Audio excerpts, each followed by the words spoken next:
Let's go, mate.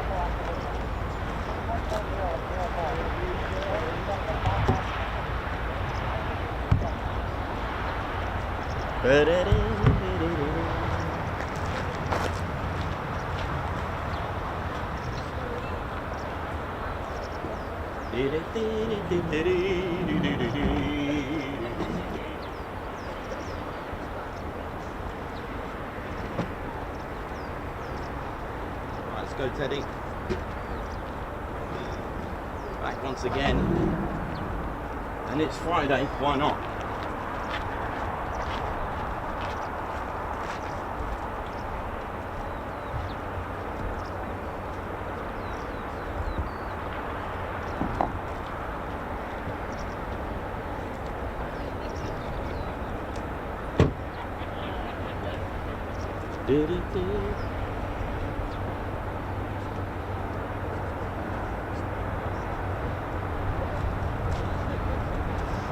Morning to our US viewers as well. How you doing, ladies, gents, and teddy bears? Hope we're all good and well. My name's Nick Awesome, your cameraman and commentator. Got our squadron leader Ted Coningsby with us on the controls. Welcome to Friday. Looks like we got half a catwalk today. Runway 23 in use at the moment, currently. Welcome to the show. Hope we're all good and well.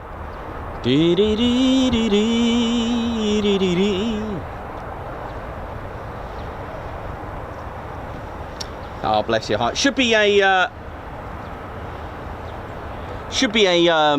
short day today. Should be just F-35s, and should be a short day today. So yeah, won't be in this heat too long. We'll be finishing around 12, I would have thought, probably earlier, but we'll see what the 48th. Welcome to the 48th Fighter Wing. Welcome to our US viewers. Welcome to the United States Air Force in Europe. Pronounced USAF. That's what the letter E stands for. Europe. A legacy that's stemmed all the way from 1942, from the echelons to the officers arriving for the strategic air forces in Europe, the mighty 8th, the 9th Air Force. A few transiting air forces such as the 12th that were here briefly, but the 8th and the 9th of the United States Army Air Forces. This is what's so special about Lakenheath. It's a legacy of Fighter Town. The legacy of the 8th and 9th Air Forces continuing. And it's here that we have 4 combat-ready fighter squadrons. The 492nd Fighter Squadron, the Mad Hatters, locally known as the Bowlers, who fly the F-15E Strike Eagle. The 493rd Fighter Squadron, the Grim Reapers, who are the latest to convert to the F-35A in 2022.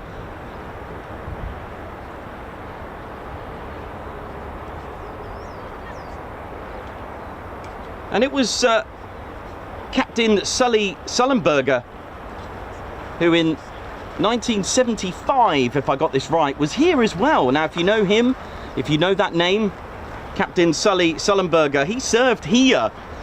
So he's famous for his life-saving landing and his decisions on the Hudson Bay landing. And he was here flying the F-4 Phantom. And he was part of the 493rd Tactical Fighter Squadron, which is now the 493rd Fighter Squadron.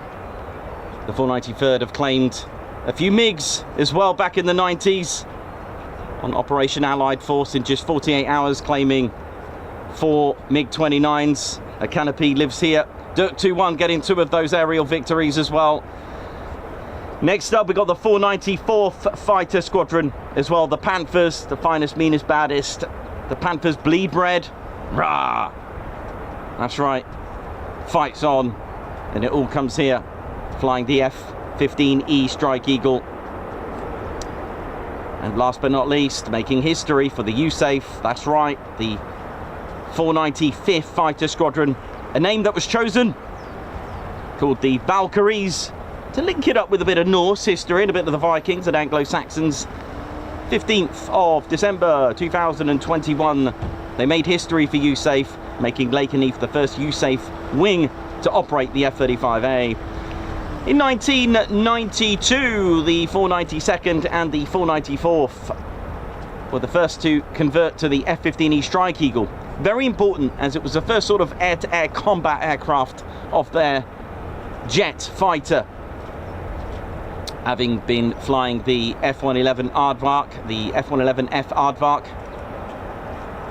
since 77 to 1991.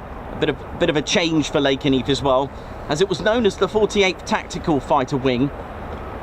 When you hear a title of a wing, usually the group follows, and the squadrons follow, so the squadrons had Tactical Fighter Squadron.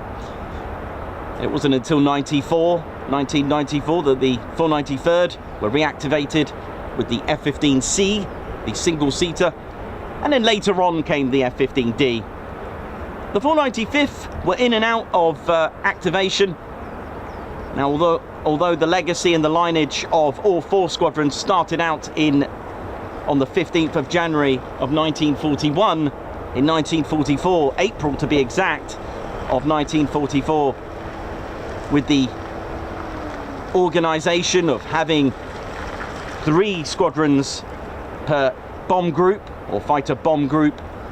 It was a bit of a change. The 495th went to the 407th group, 407th fighter bomb group, but sadly they became inactive, and it was only the 3 squadrons, 492, 493, 494, they were what was left. But later on a decision was made to have 4 squadrons in the end. But for fighter squadrons, it was 3. Bomb groups had 4, which is why you've got a random, not all of them, because they switched. That's why you got a random. If you look at the 349, 350th and 351st of the 100th bomb group, you then suddenly got a 418th. What happened there? Why didn't they carry it on? But that was the switch over, which is why on some bomb groups you've got a bit of a random one in there. But there we go. So it was the 3. So we next had to wait another 33 years to see the 495th come back with the 48th, and that was here at Lakenheath, because the 48th Tactical Fighter Wing arrived at Lakenheath on the 15th of January 1960 with their 3 squadrons, with the F-100 Super Sabre. But it wasn't until 1977 that the 495th were reactivated, and they were called the Thundervarks then. Davey and I have been doing a lot of research to try and find their original nickname from back in 1943. We've almost got it. It looks like a raven, a crow, or some sort of vulture, but I'm going to go with raven for me. And I've done an artist impression. So yes, all 4 squadrons reunited after 33 years in 1977, the F-111 Aardvark. The legacy carried on until 1991, where a decision was made to say goodbye to the F-111F Aardvarks. I think the last one left in December of 92. The squadron disbanded, became inactive just for a brief period of time. And they were reunited again.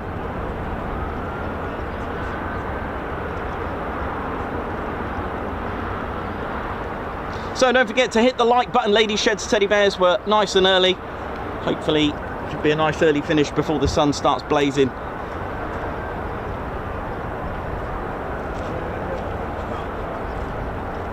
Welcome to the Ted Coningsby channel. So don't forget to hit the like button, ladies, sheds, teddy bears. Give us a thumbs up. And let's get this stream out there to all the viewers, members. Welcome to the Ted Coningsby channel. Welcome to Suffolk, sunny Suffolk. Here we go. The station started life in June 1941. It was designated as a Royal Air Force satellite station to RAF Mildenhall, which Mildenhall was built in 1934. As a satellite station supporting Mildenhall. Actually, Mildenhall had 3 satellite stations: Tuddenham, Newmarket Heath, and of course Lakenheath. But it forms as part of a tri-star base system, because to my right, 5 o'clock, is RAF Feltwell. It is a non-flying station, but still part of the 48th. RAF Mildenhall, again, is about 5 miles in the direction of the backwards profile in the direction that we're viewing at right now. So it's to the south. The Vickers Wellington, the first aircraft to operate here. So this is why it still has Royal Air Force as the title. It's not US Air Force Base or Lakenheath Air Force Base. It is RAF Lakenheath. It's still owned by the Royal Air Force. Now, in a nutshell, number 20 operational training unit arrived here with the Vickers Wellington. Mildenhall's 149 Squadron began to operate some of their sorties from here and became a permanent residence from 1942. Operating the Wellington, then eventually, of course, on that year, the short Sterling bomber Mark 1, and eventually Mark 3, and joining them in 1943, I believe, was number 199 Squadron, who were both at the time operating Sterling's Marks 1 and 3. They took part in many raids, really important raids as well. The Peenemünde raid, raids over Hamburg, raids over aircraft factories in Turin, Italy, Berlin, Operation Hydra, Operation Millennium, all here. And that took right up to 1944 in May, when the station actually closed. Didn't actually take part in D-Day. They closed before D-Day because a change was happening to have a very heavy bomber in the RAF inventory, which was indeed the B-29. It was only 3 that were selected: Marham, Sculthorpe and here for the B-29s. That's where they were going to operate. The RAF ordered around 83, not to buy, but to rent, to lease, to loan. They were on loan. And it was a stopgap because something was happening in the late 40s. But when it took its first flight in 1949, it was indeed the English electric Canberra. A change, a bridge from piston to jet engine.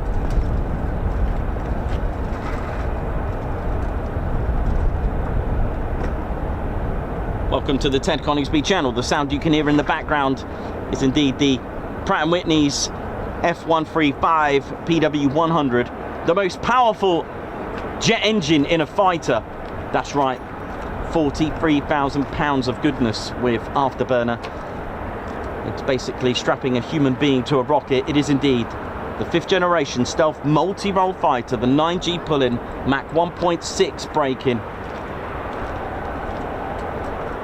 18,000 pounds of payload carrying. It is indeed. Are they going to be all right taxiing down here? They need to get that gate open. I'm a bit concerned. Hello? Defense? Hello? Okay. This is going to be... Could someone open the gate, please? You alright, man? Yeah, good. You alright? Good. Oh, absolutely.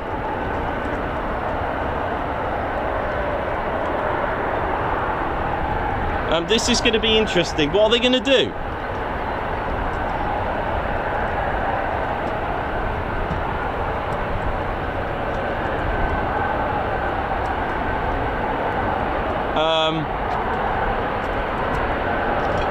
Looks like they're waiting for someone to open the gate.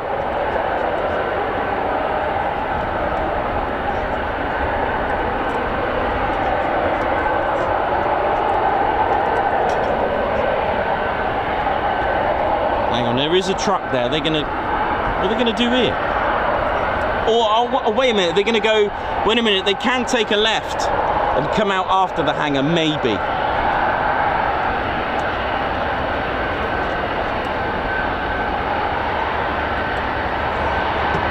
Well, that's our left, by the way.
Someone's come out.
much to Gandalf for letting him.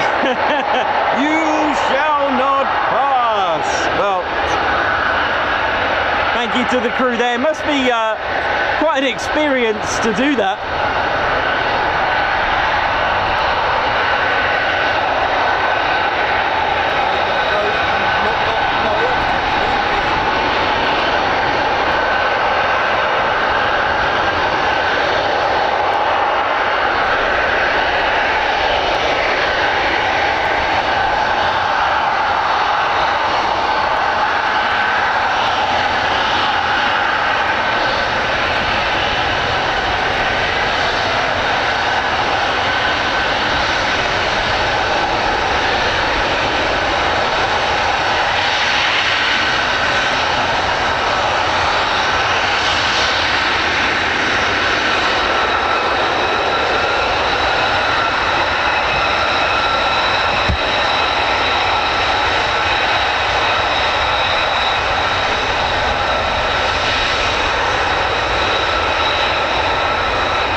They could put them on or something for the show. Nice one, buddy. Thank you.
Enjoy the views. We've got 10 in total, 6 here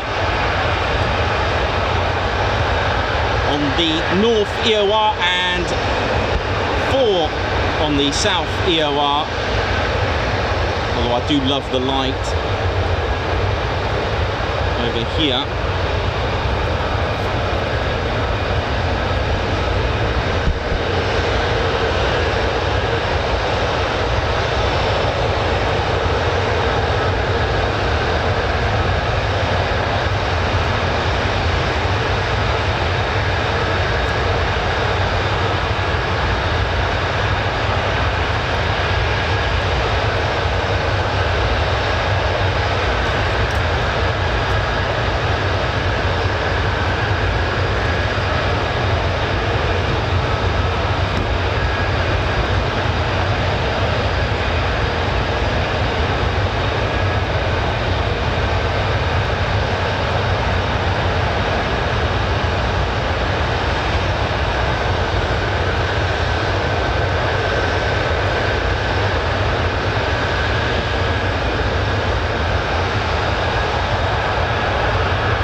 So the F-35's just awaiting clearance and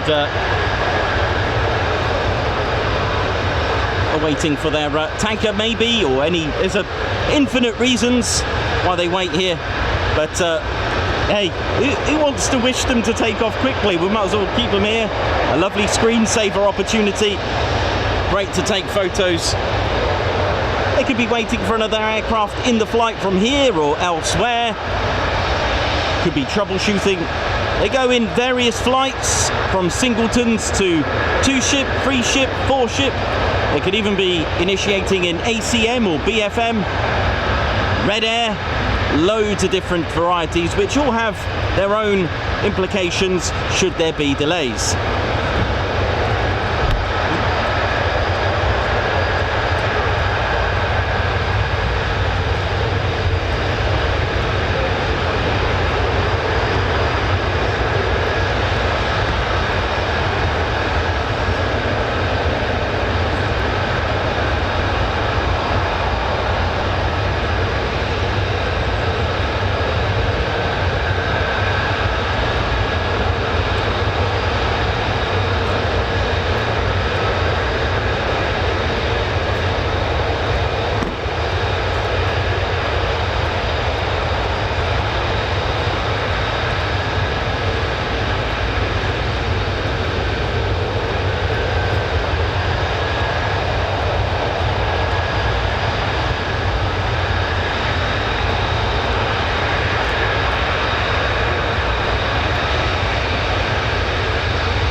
Sorry? Oh, nah, it's fine. All good.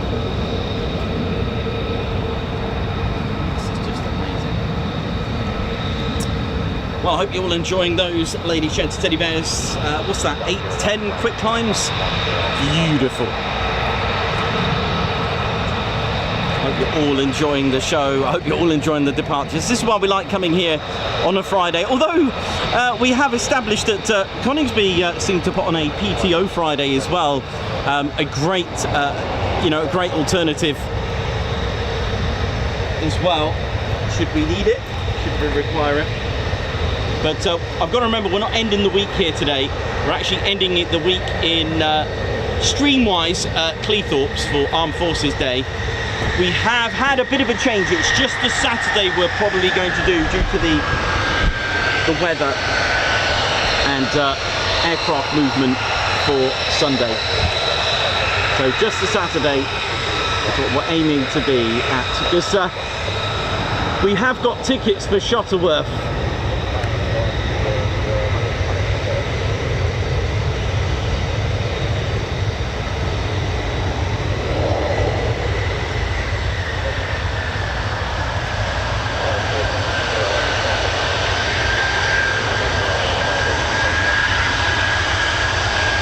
Here we go, send it.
Our lot for today.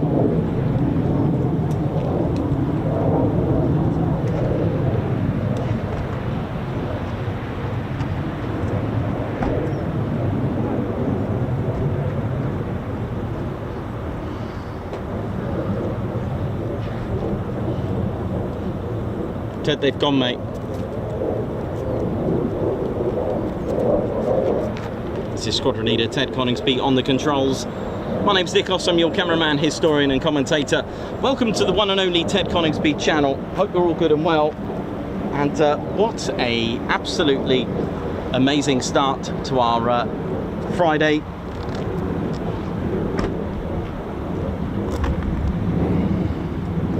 A couple of things that you would have probably noticed, and some hot questions and very popular questions that I do get asked. This is our F-35A model. Now, if you haven't got the thrust to weight ratio like a Typhoon or anything 1:1, so the thrust and weight ratio, so ratio 1:1, basically the thrust is 43,000 pounds, as we know. That's the afterburner total thrust with afterburner, 43,000 pounds. Now, in a ratio divided by the weight, now, okay, you can't fly without any fuel in it,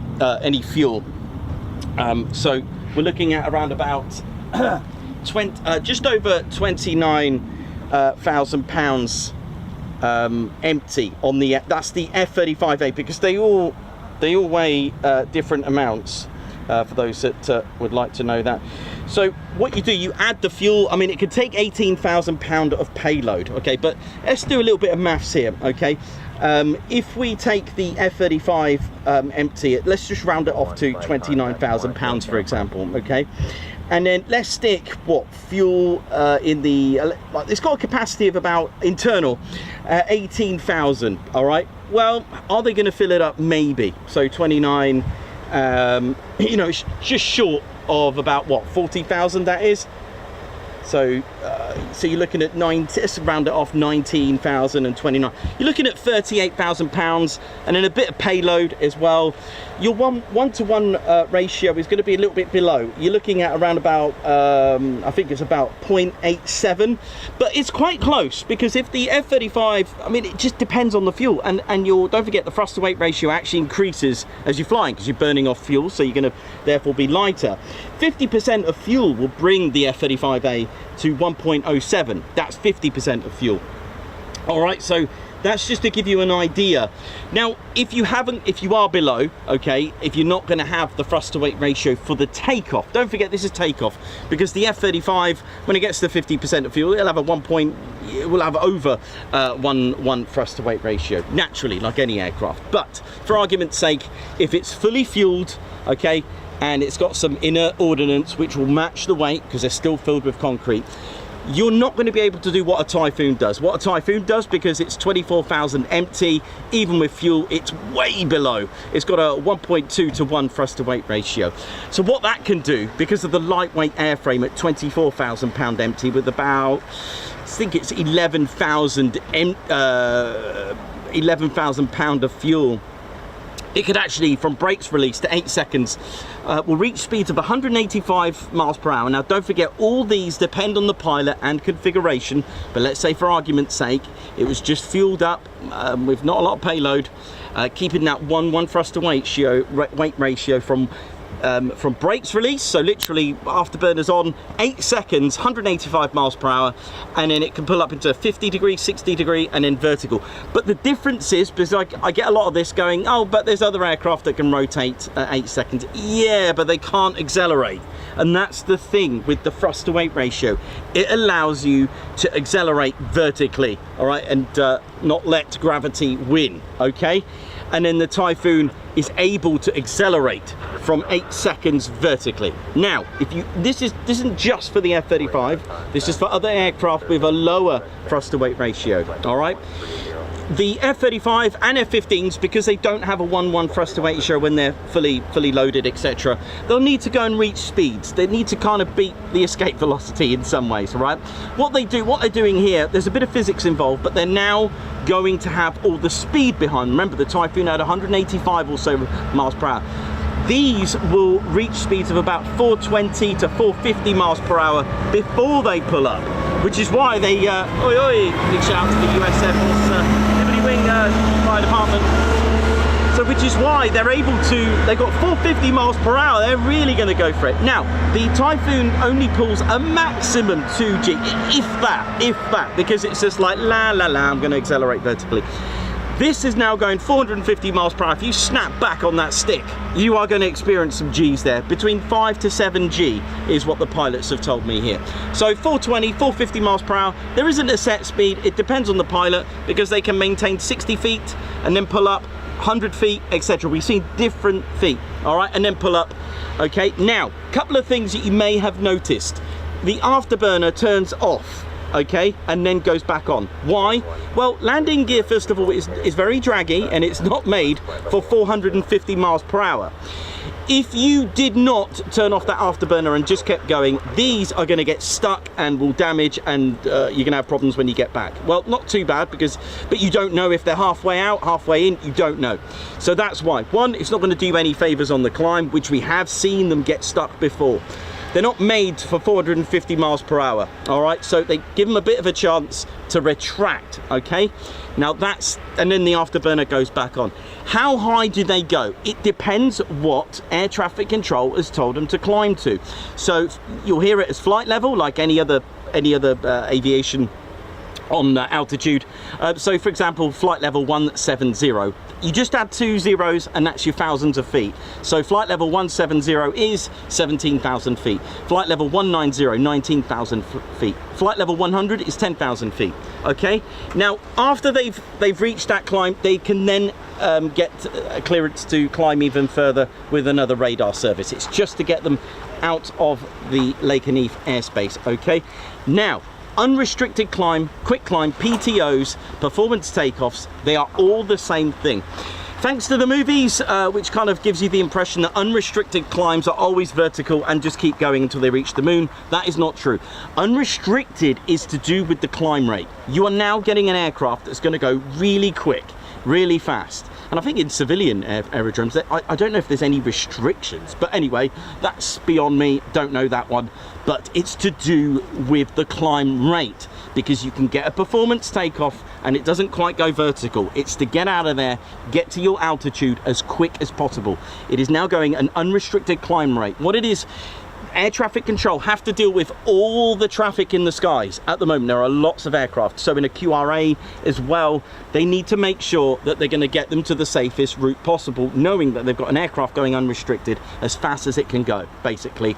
But of course, there are restrictions for going supersonic, with the exception of a genuine QRA and with clearance over land. Okay, so that's the difference. So don't be fooled by Hollywood movies unrestricted, just going straight up for as long as they want. You can't do that. You need clearance to climb to a particular flight level. So hope all that made sense. And for those that are not quite sure yet on the thrust to weight ratio, take your vehicle, for example, and for those that do track day or know about track day racing, for example, if you were to take out the door cards and the dashboard out of your car, empty your boot, take out the spare wheel, take out all the internal decorations, take everything that you don't need, even the stereo, take out the stereo, because I had an Integra Type R, which is basically a track day car. Take out the seats as well, apart from your driver's seat. Weigh that, just weigh it if it was actually possible, okay?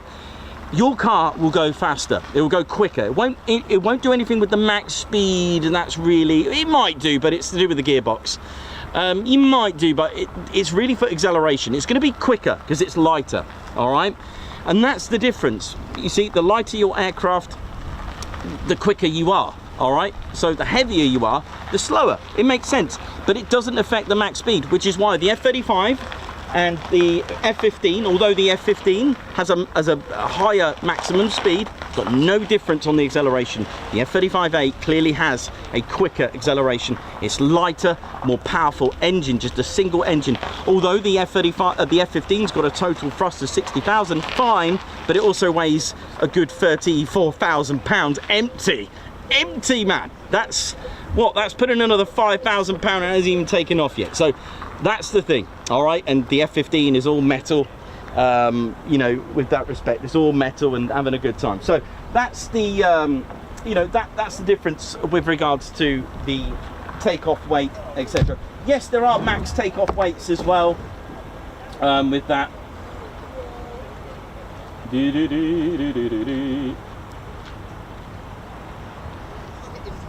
Whew.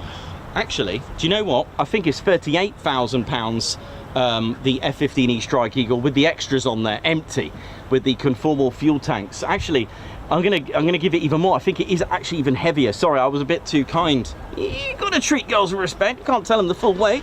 Damn. But there you go.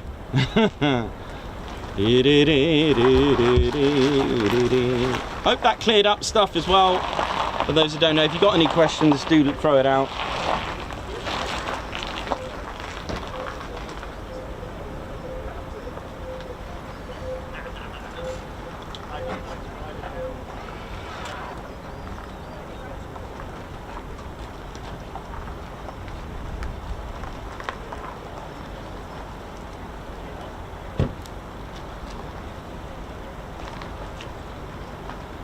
Margot, how you doing? Captain A, Carlos, Alex Raven, who's here live and live. We've also got Julie Beard, Rich and Katie as well that are here with us. Katie Weber and Richard Blount, how you doing? Oi, oi. Hope we're all good and well. Welcome to the show. Ted Coningsby channel coming at you. Aspen, what up? Award Ace, Lynx, Rainbird, Davey, Joshua Brown, wherever I roam. Oi, oi to you, Lynx, Rainbird, Doug Ross. Hope you're all good and well. Hope everyone is having a good time.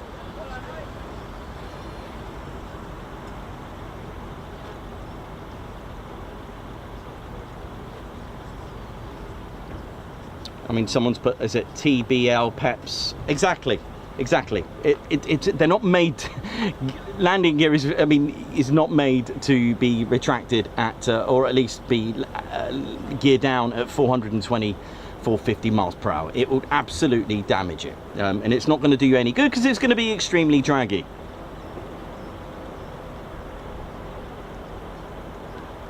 Simon Mottron, oi to you, Margot Baxter, Captain A. Yeah, just to reiterate regarding the weekend. So Ted and I will be, and Claire Bear and Kimberly will be at Cleethorpes Armed Forces Day on the Saturday live. And we've got a slight change of plan, unfortunately. We kind of sort of double booked, but also cautious of the weather, and we're gonna chill on the Sunday. But chill means going to Shuttleworth because we had already got tickets for that. So we're not going to be live because we can't, which is not a problem. I'm just gonna enjoy myself, just a bit of run and gun, a little bit of work. Might even do a little premiere for you as well. But yeah, but you never know. In the future, you never know. TCS might be live from Shuttleworth one day. You never know. Just going through the right channels, right past, applying, that kind of thing. So it's not a case of just racking up and stacking up, because you can't do that. With regards to the Cleethorpes Armed Forces Day, I do have done the right channels, got permission from the council to do that. Ba-da-ba. Ba-da-ba.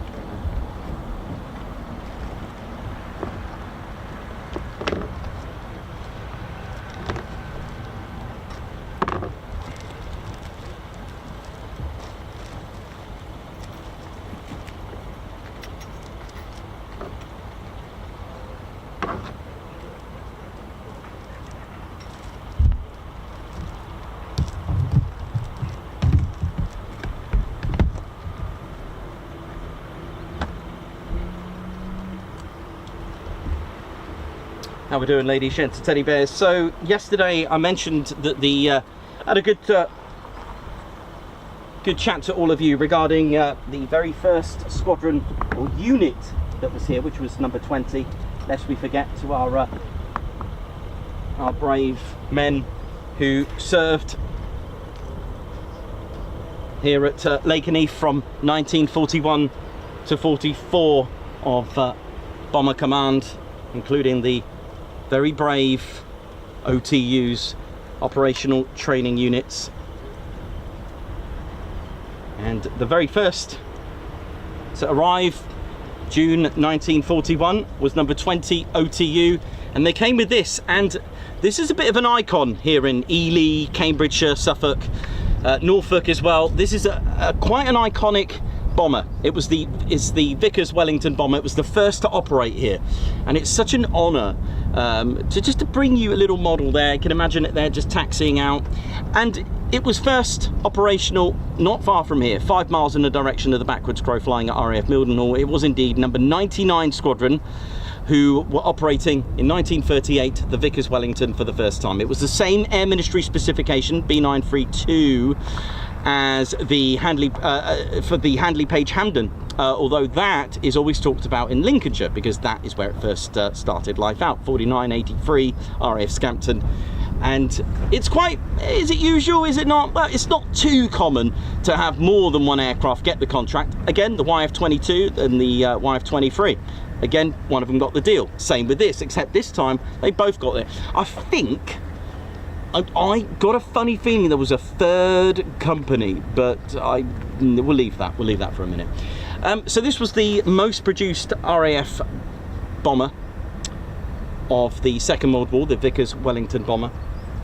11,461 of these were made in 16 different variants, with a very rare type of 220 made in the Mark IV Wellington, which we don't always talk about. It's got the Cyclone engines. I know, pretty cool, right?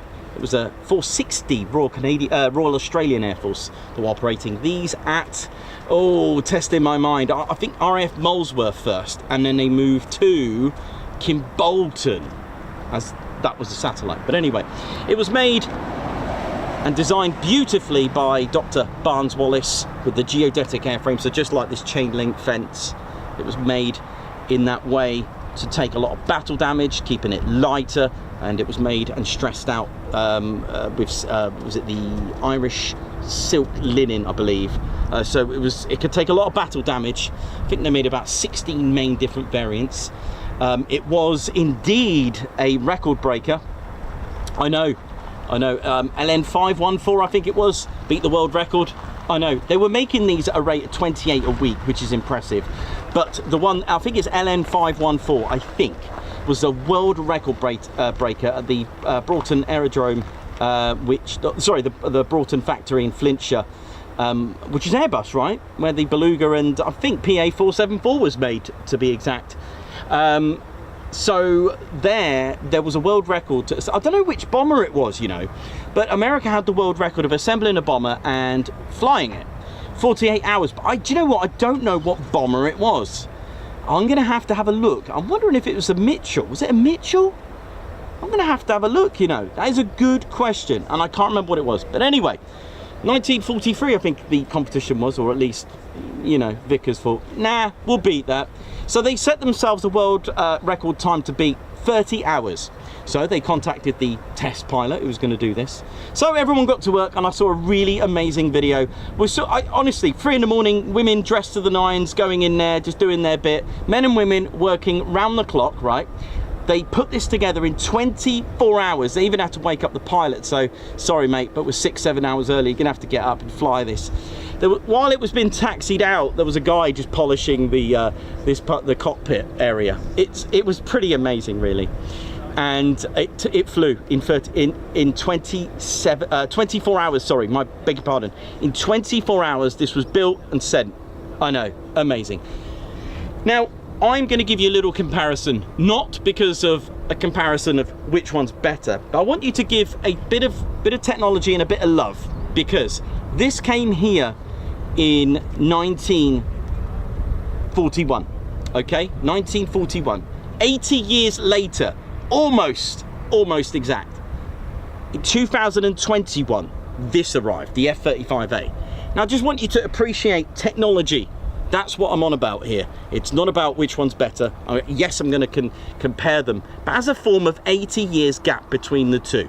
And I would love a Lakenheath fly past with a Wellington, which is not going to happen because there's only one complete Wellington, and it's not even flying at Brooklands. Cosford have almost got one complete. I think the Brooklands one is the Loch Ness one.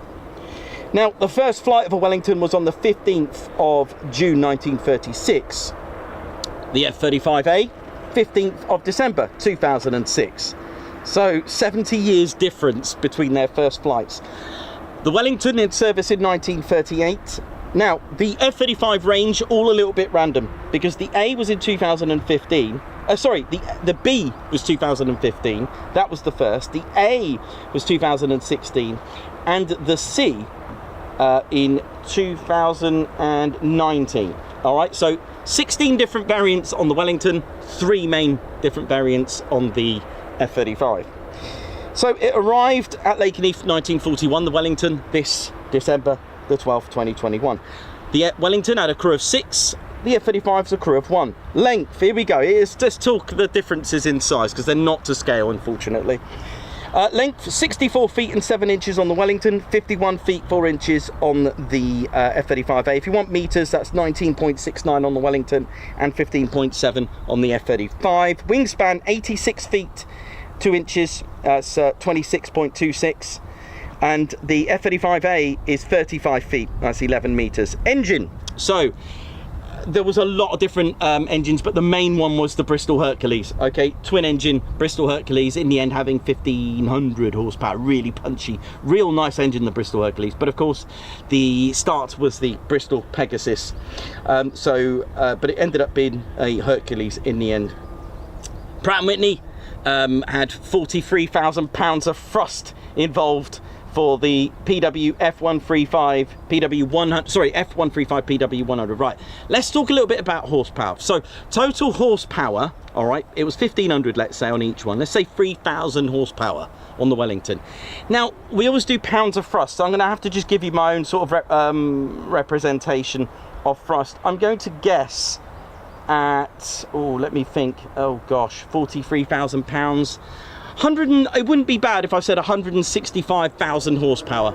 165, because the reason why I got that number, 40,000 is the Typhoon, right, thrust, so that's about 150,000 horsepower, so 165,000 horsepower, wouldn't be bad to say that. Okay, so there we go. Amazing. How cool is that? It's about that, but just to give you an idea. Max speed 255 on the Wellington, but range between 235 and 255 depending on the variant. The miles per hour. The F-35 about 1,228 miles per hour. Ceiling 19,000 to 20,000 on the Wellington. Oh, this, well, 50,000 is what's written, but I bet it can do more. Range, this is where it's pretty good, the Wellington, right, as opposed to the F-15. The range could do 1,540 in a combat radius, whereas our F-35 will do about 770, 870, depending on the configuration. Payload 4,500 on the Wellington, 18,000 on the A and the C variant, 15,000 on the B. Payload, as we mentioned there, 4,500 pounder payload, 18,000 on the A and the C. Sorry, I'm probably repeating myself. B is 15,000 on that. Guns 6 to 8, which were 303 Brownings, just one gun, and that's only on the A variant, this internal cannon. That's how you can see the difference. Look at that, you can tell the difference there. About 182 rounds of 25mm. It's a GAU-22A cannon, which is a 25mm. These were only 303s. And radar cross section. Okay, so we can't really give it, you know, it wasn't made for stealth, the Wellington, but for a laugh, let's go for it. So we're looking at a golf ball. That's what if air traffic controller enemy wise can think it's a golf ball, if they're going to register a golf ball or background noise. So I'm going to go with 5 centimeters squared on this, all right, which is about the size of a golf ball. The Wellington, at a guess, about 85 meters squared. That's, yeah, there you go, we'll leave it at that. It wasn't made for stealth, but it's nice to compare technology, right? And that's what we're doing here. We're comparing technology. We're not comparing you know, we're talking about an 80-year difference between the two. So quite remarkable to just talk about technology. I mean, it would probably be better to, you know, compare it to like a P-47. That would be quite fun to compare, you know, a multi-role. But we're comparing what was here first and comparing what's here the latest and greatest. So a great, lest we forget, 149, 199 squadrons.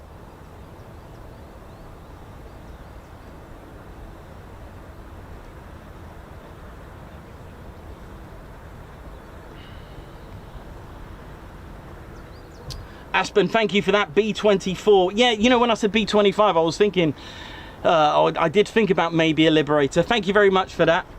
But do you know what? These are the sort of things that I'd love to see today, you know, like the Mac Robertson air race, the Melbourne to, the Mildenhall to Melbourne air race. Wouldn't that be really cool to see stuff like that? A nice air race. I mean, I don't know how fair it would be, but you know what? There were no rules with the Mac Robertson air race as opposed to size, engine.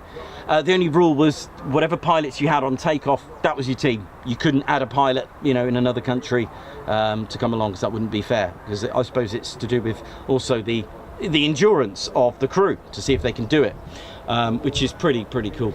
Love that. So welcome to the Ted Coningsby channel. We've had what do we have, 10 or 12 F-35s? It was about that. So there we go.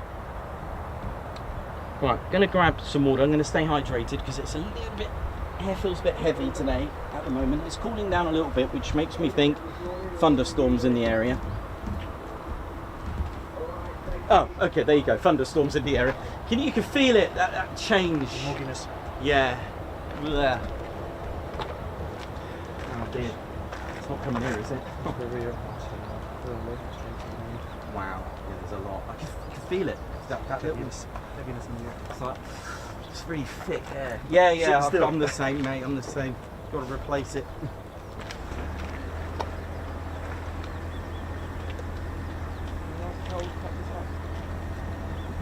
I'm okay, but thank you. Thank you, mate. I don't know, but I've been used to it all my life. But yeah, as you get older though, you kind of think, is there any point? There's no need to put yourself through that. As a kid, you could take anything. You'd be out in the freezing, t-shirt. When you get older, you think, is there any need for that now? Nah. Go home, chill out, have a cold one. Right then, let's have a bit of dedication to the regiment. And this as well.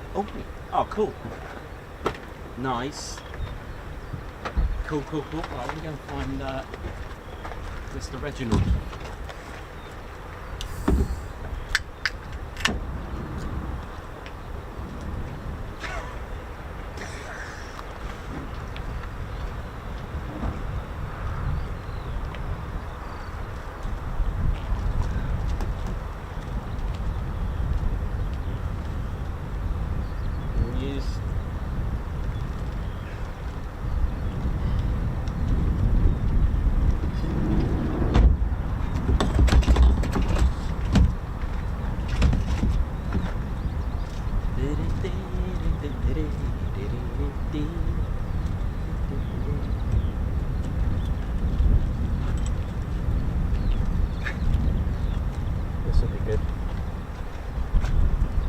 Mud guard's coming on. I wonder if I can put it on this side. Oh, actually, it's Velcro. Oh, Velcro, yes. Oh.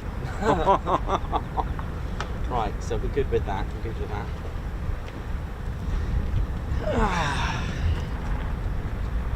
How we doing, ladies, gents, and teddy bears? Looks like we've got someone on patrol here doing their checks. Hey, what are you right there now? We're doing around here now. Yeah. How's it going there? Hope you're enjoying these pretty little planes here now. And by the way, just to our viewers, the RAF regiment, this is a generic Royal Air Force regiment voice, by the way. It's other accents are available.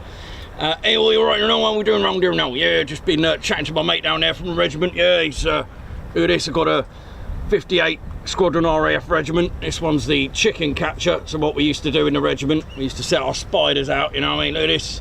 The more legs, the better, innit? Yeah. Easy to catch chuckins, 58 regiment there. That's a nice one. Wearing me mud guard today, look, yeah. Just doing me perimeter checks as well. Make sure everyone's all in check. We've also got number 27 RAF regiment as well, yep. Big shout out to them and all, look at this, yeah. That's what we do, regiment. What we do, we look after the area and the assets, that's right. It's all very well having these pretty little planes in the airfield looking all tip-top, you know, looking like they got the best gardener in the world, but, you know, who's going to look after that, innit? Yeah. Oh, what's this over here? What's that? I see a chick. Oi, this is a brave one, look at this. What are you doing? We're supposed to be chasing you, no? Oi! Goodness me, someone call, oh, we're going to need backup here, backup. Someone call David Bellamy, quickly.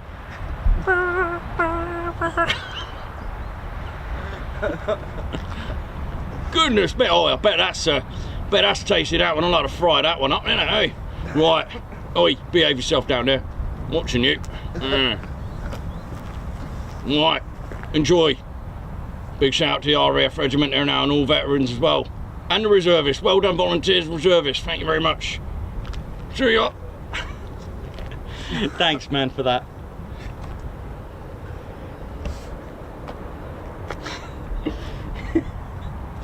Some of these stories do actually come from ex-serving regiments, so these are a little bit factual, apparently. Apparently you all eat chicken. You can eat, yeah, exactly, see. That's never let the truth get in the way of a good rumour. Exactly, you know, I used to tell the story about the triple X's, yeah. And I was thinking, because I found that they were using 4, then 6, then 2, and I was thinking, you know what, why ruin the good story when someone made a mistake? No, keep the story, it sounds better. Sometimes facts and ruining a story, there's a big difference there. And then lightning strikes are isolated inland, but work by the 10% rule. Only 10% of all stories have to be true. Creative license. Exactly. Well, it's like Ted lives at 29. He lives at 29 at Coningsby, it's his home. Yep, just rain north of Barham and lightning strikes isolated inland north of the Wash. Lightning strikes at the Wash. Gosh. My missus see, I told you the bad weather follows everywhere you go. Me? Yeah, it's true, I don't know why. Oh dear. I should go to places where they need rain. Just oh dear. Right, let's get a... You travel far? No, we haven't got a girl. Oh, no. Yeah. Ipswich.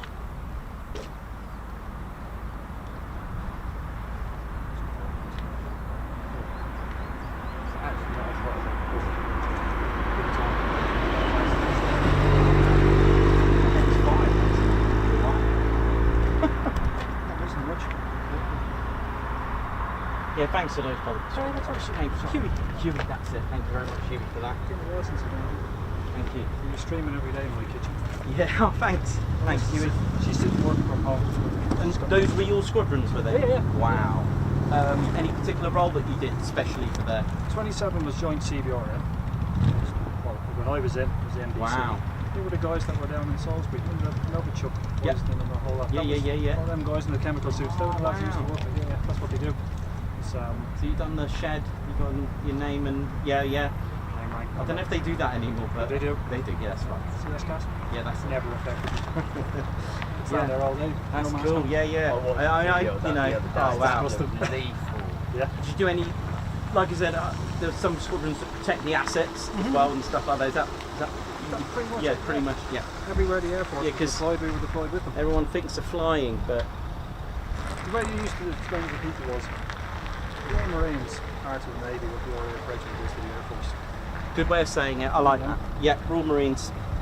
Yeah, Just exactly. the ground fighting troops. Yeah. Gotcha. That is a good way of saying it. Is that when you have good gas mask on, you have to take it off and give out your How we doing, ladies, gents and teddy bears? Big shout out to our Huey there, ex RAF regiment, and who's donated the mudguard and the 2 patches from his squadron there. So not that forward.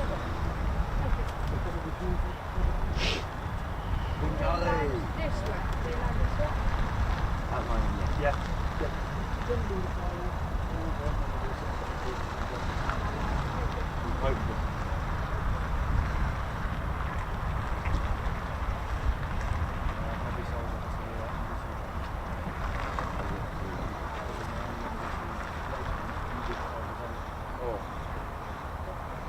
Young pepper spray as well. Oh, that's what it is. CS for pepper spray is just for stuff that you use.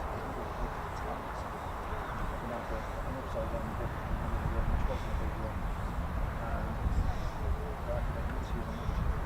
Not just grid, it's gas, it's I hope we're all good, ladies, gents and teddy bears. Thank you for tuning in to our show, which was started off early.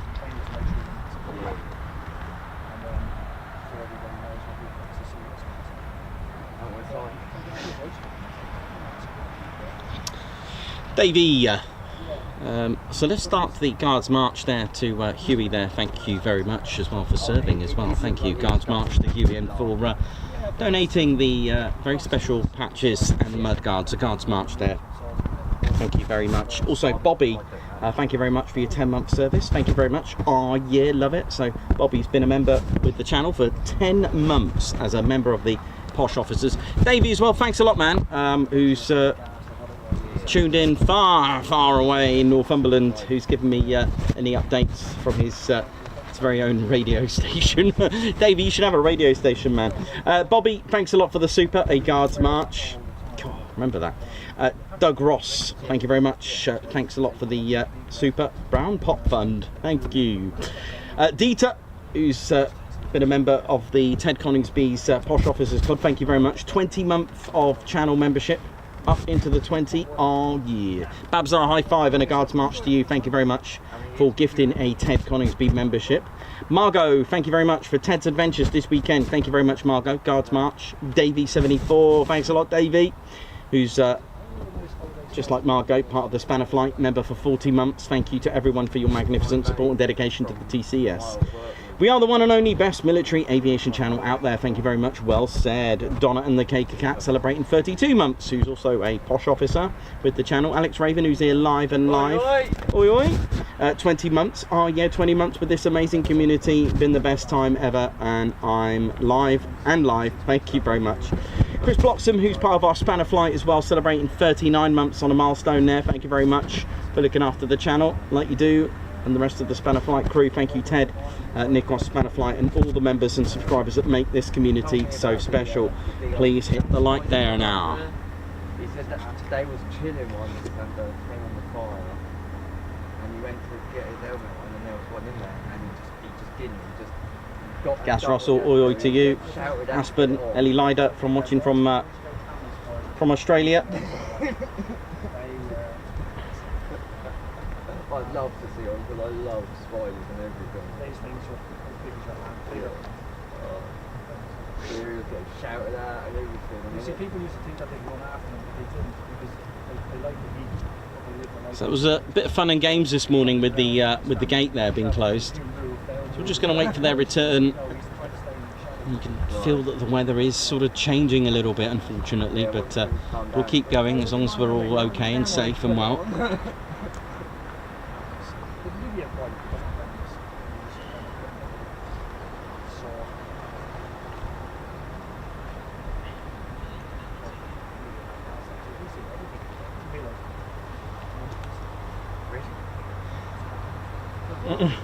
Gaz Russell, we got the wrong type of lightning.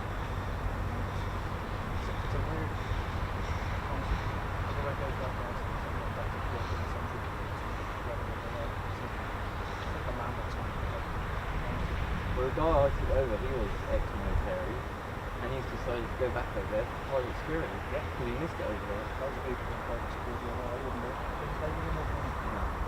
Hope you're all good and well. Thanks for tuning in, ladies, gents, teddy bears.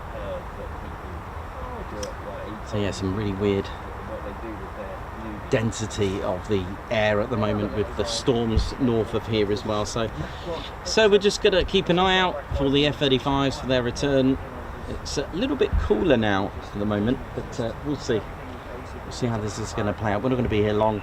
The F-35s, obviously, we don't really know what time they'll come back. It could be an hour and a half, could be 3 hours, whichever the way. And that's if they are. You never know. They might be just stopping over somewhere. Who knows? We just never know. So we don't give that information out anyway. We're not at liberty to give any departure details or anything, other than that, just sit back, relax and enjoy plane spotting. And that's what it's all about, having a good time. And stay hydrated in this heat.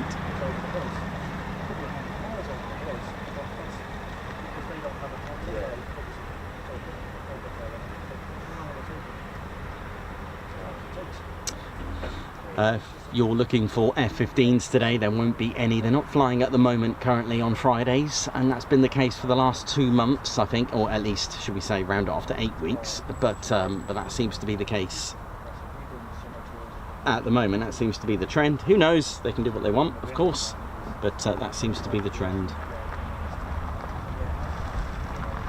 Hence, you'll see quick climbs on a Thursday as well.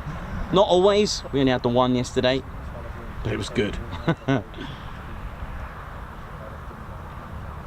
just going to get some water and refreshment then.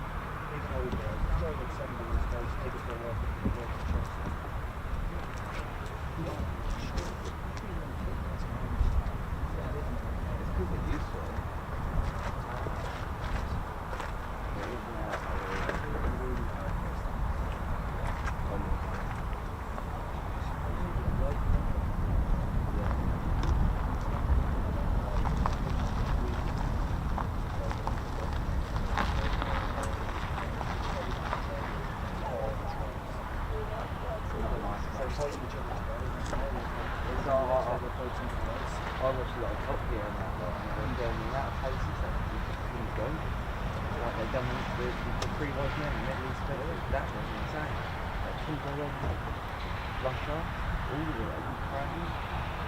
They couldn't go to any of these places. I think that's part of the reason why they stopped them. They couldn't go there. Like 10 years ago,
see that through our house.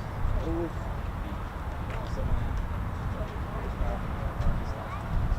What's your Thursday? Because it's easy.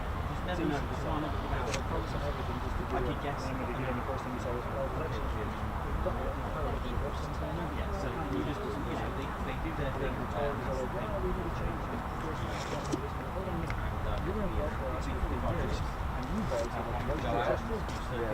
Two sides of the same. My neighbour was about a week ago, they marked your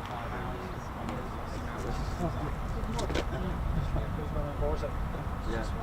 Yeah, that's the thing. I mean, all I do know is that. At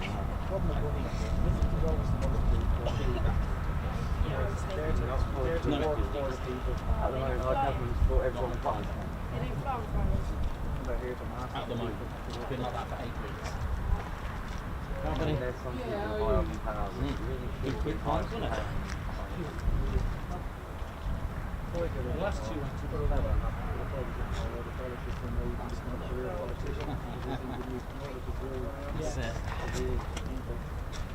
Right. Oh, that's a nice breeze.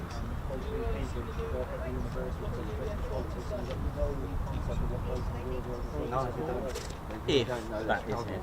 You've seen If. That's a big if. do you know what someone said? Do you know what it reminds me of? It's the footage that they show from underneath. Is this the infrared one? Yeah. Right. But how do we know it's not some other prototype? It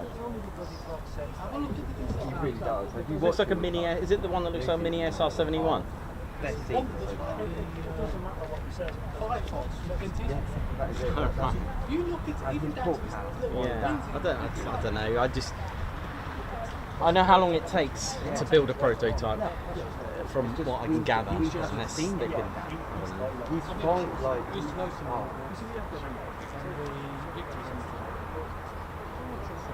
So he was just a young bloke at the time and he was actually everybody else he was going to go But all the ones flying around, they're all AI, man. All the ones in the daytime. The roundels. First of all, they've got two roundels since 1941. But also, even if they did, roundels are upside down. And what I mean by upside down is there's a way to put them right. I know they've got a star, but and I know that even if they're at an angle, that point must go forward, or at least in line. And it was upside down. The point was down. If you have a look at the footage, it's upside down. The footage I saw, you couldn't see any of that. It was just Yeah. the infrared footage. Yeah, no, I zoomed in. Oh, not that one. No, I couldn't. I you can't see anything on I the can't infrared. verify that. But yeah, the point of the star has to point forward. That way is the other way, and you've got the two legs that way. And it's like, you put them upside down, AI. Yeah, I'm not a fan of AI in that There's business. this story Has of the these last aircraft six never actually flew for a nation at one point. Which one? The aircraft, it wasn't There's a very lot of popular. stuff going around, and unfortunately, No, this is a truth. This I've Jen? heard this. Okay. It was a jet I have seen that just after the on it that was after the speed Second that World War. The Americans couldn't fly a spy plane into Russia. We've got all the jets and we went, yeah, go on, I'm up here. So we have these 3 or 4 jets, ex-bombers, turning into connoisseurs. oh, right. Anti-school court. Got rid of all the American ones.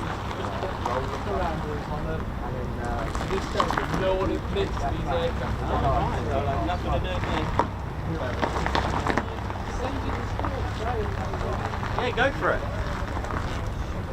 Yeah, that'd be great. It's on YouTube. I'm going to post the story from you. Okay. Even if it's not sure it's great. Yeah, I bet. Hello. How you doing? All right. Seen you many a You times okay? here in Coningsby. Good. Cool. Not too bad. No, Bigger van. no, it's always this one. But you've got to make a British Republic. Make it look good. I was just about to say, it's probably come down here and it makes me look... Say water. yeah. Water's it, yeah. Yeah, you're right, yeah? Yeah, good. I've been down the other end. Okay, cool. That means we're going over to the quarries the other end. Come back. Get some shade, Yeah, yeah. go for it, yeah. I'm not the bike, you know. Oh, that's all right, isn't it? Cool. Yeah, you too, man. You too.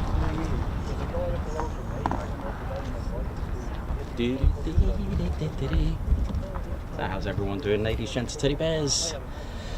So yeah, off to got an early start tomorrow, off to Cleethorpes tomorrow. Pete Lawrenson, thank you very much for that. You legend, thank you. Oh, to help with fuel for Saturday. You are a legend, Pete. Thank you so much for that.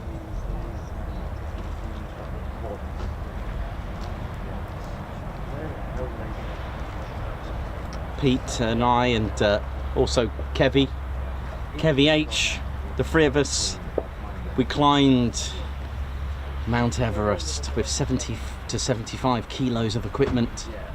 I know. Me, Pete, and Kevy, we tackled Mount Everest. Well, not really. It was gum as hell. But carrying 70 to 75 kilos of equipment isn't fun. And it was, yeah, it was a bit of a challenge for us there. How's everyone doing? Hope we're all good and well. I'm just going to give you a little bit of history while we wait off the 48th now. Let me just go and get...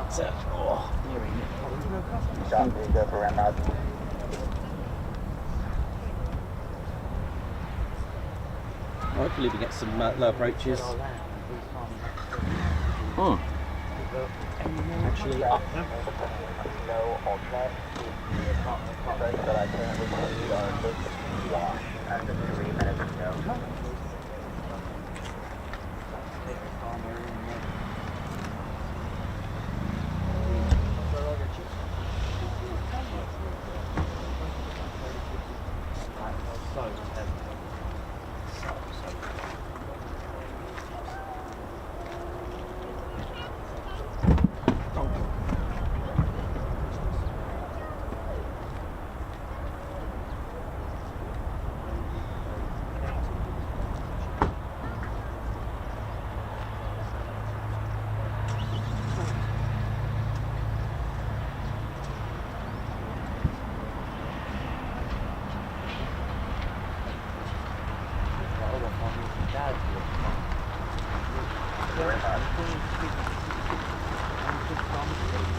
I see it last night, the shares in SpaceX have dropped, so he's not a trillion.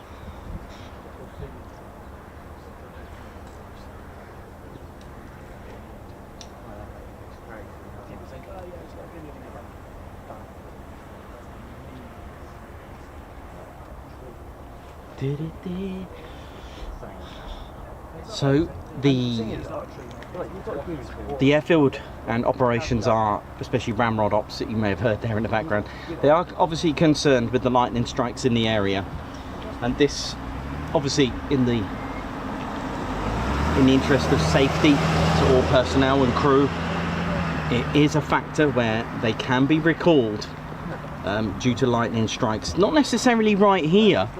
It can be where they're operating, and for their safety they can recall them. For those who don't know, recall would literally mean them all coming back to base, all RTB, for the interest of safety. I can't remember what the radius was with that. I need to try and remember off the top of my head what the radius. I can't remember if it was 15-20 mile radius. Okay, that's an airspace radius, so it's literally in a straight line. Okay, so not like, you know, using Google Maps for a car. This is in a straight line radius, which covers a lot more area space. So they are thinking about that.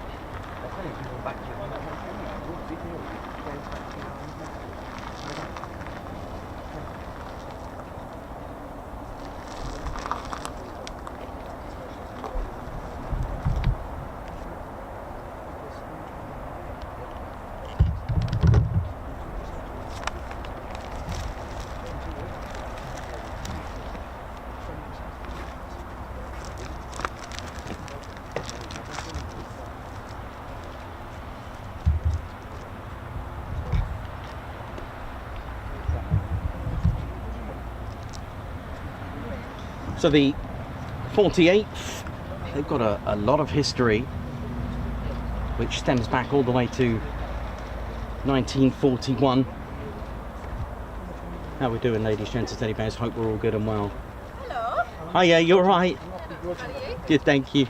Stems back all the way to the 15th of January of 1941. They started life out as the 48th Bomb Group Light, and they activated at Hunterfield, Georgia. That's where their lineage started, and it's quite interesting because this is something that many of us, especially when I first started, didn't know some of the information regarding the involvement of the USA in the Second World War, because they were neutral, and it took the devastations and the attacks of Pearl Harbor to force them into the Second World War, which was indeed December of the 7th of 1941, which changed things, as we know, and the rest is history. And the 48th started as the 48th Bomb Group Light. They activated at Hunterfield, Georgia, and I'll give you the this is what me and Davey have been up to. I'll show you some of these with our drawings. So the numbers, you may not know the numbers, but you may recognize the markings and the squadron insignias. So here they are in their first 1941. Look at that. So in 1941 we had the 55th Bomb Squadron Light. It's a Kestrel, it's not an Eagle. It's looking through a sight because some of the aircraft that they were using had that bomb scope, which I believe they had the likes of the A-35, A-20, A-20 bombers that they were, or light bombers that they were using for training. So the numbers you may not recognize, but this is what the original squadrons started out as: the 55th, the 56th Bomb Squadron Light, the 57th Bomb Squadron. Now, before I get to this one, the 88th, they were actually, first of all, in 1941, called the 9th Reconnaissance Squadron Light. Okay, now the photo that I had to work with is, well, it looks like it was taken on a Commodore VIC-20 before the Commodore 64. It was that pixelated. This is my artist impression.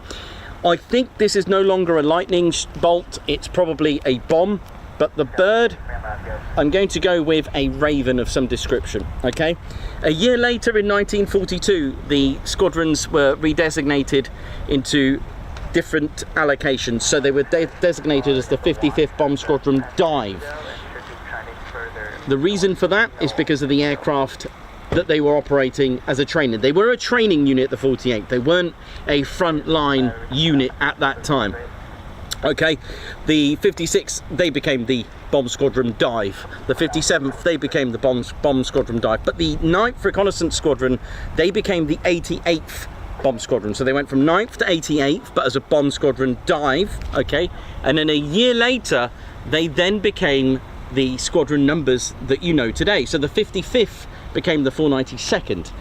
The 56th became the 493rd, the 57th became the 494th, and the 9th that became the 88th, they became the 495th, numbers that you know today.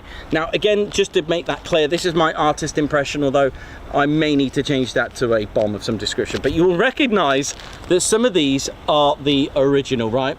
One thing to note, that the Kestrel from 1941 to about the 60s was facing from left to right.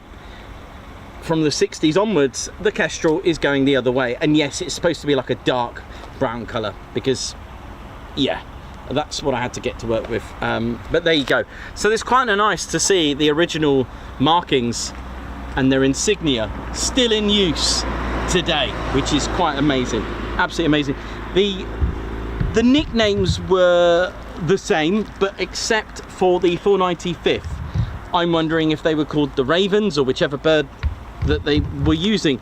I'm not sure about a vulture, because one of the things that I thought was have a look at other squadrons that were using vultures, and they kind of had the same sort of design, like a long neck and like a curved neck. So this is why I'm not thinking it's a vulture, although there were bomb squadrons and other groups and units using for their squadrons a vulture, which was the case in some. But I had a look at the designs, and it was always clear that they had that sort of that U-shape bendy neck. That's a good phrase of the day, isn't it? But anyway, and in 1943, the 48th became the 48th Fighter Bombardment Group. So the squadrons became the 492nd, 493rd, 494th and 495th Bombardment Fighter Bombardment Squadrons. Okay, so if the wing or a group has a name, then the squadrons will take the name. Now, don't forget, they were not a wing. Okay, they were a group, and they were going to be allocated to a wing. Okay, this is where I made that mistake. I couldn't find any history of the 48th Fighter Wing until 1952. The reason for that is because that is the year they became a wing, but they were a group, and that process goes today. Now, something changed within the United States Army Air Force, because they were thinking about having bomb groups with 3 squadrons. Now, fighter groups were going to have that as well. And what happened, because the 48th had 4 squadrons, they moved the 495th to the 407th Fighter Group. Now, unlucky for the 495th, that group became inactive, and that was on the 1st of April 1944. Now, you're probably asking, what aircraft were they operating? Well, they were operating, which I think, the very first ever close air support aircraft, which was this. The P-47 Thunderbolt. Look at how beautiful this is. This is the bubble canopy version. Look at that, absolutely beautiful. 46-litre engine of Pratt & Whitney's. This is a P-47 Thunderbolt. Nice, almost the elliptical style wings there. A huge radial piston air-cooled engine.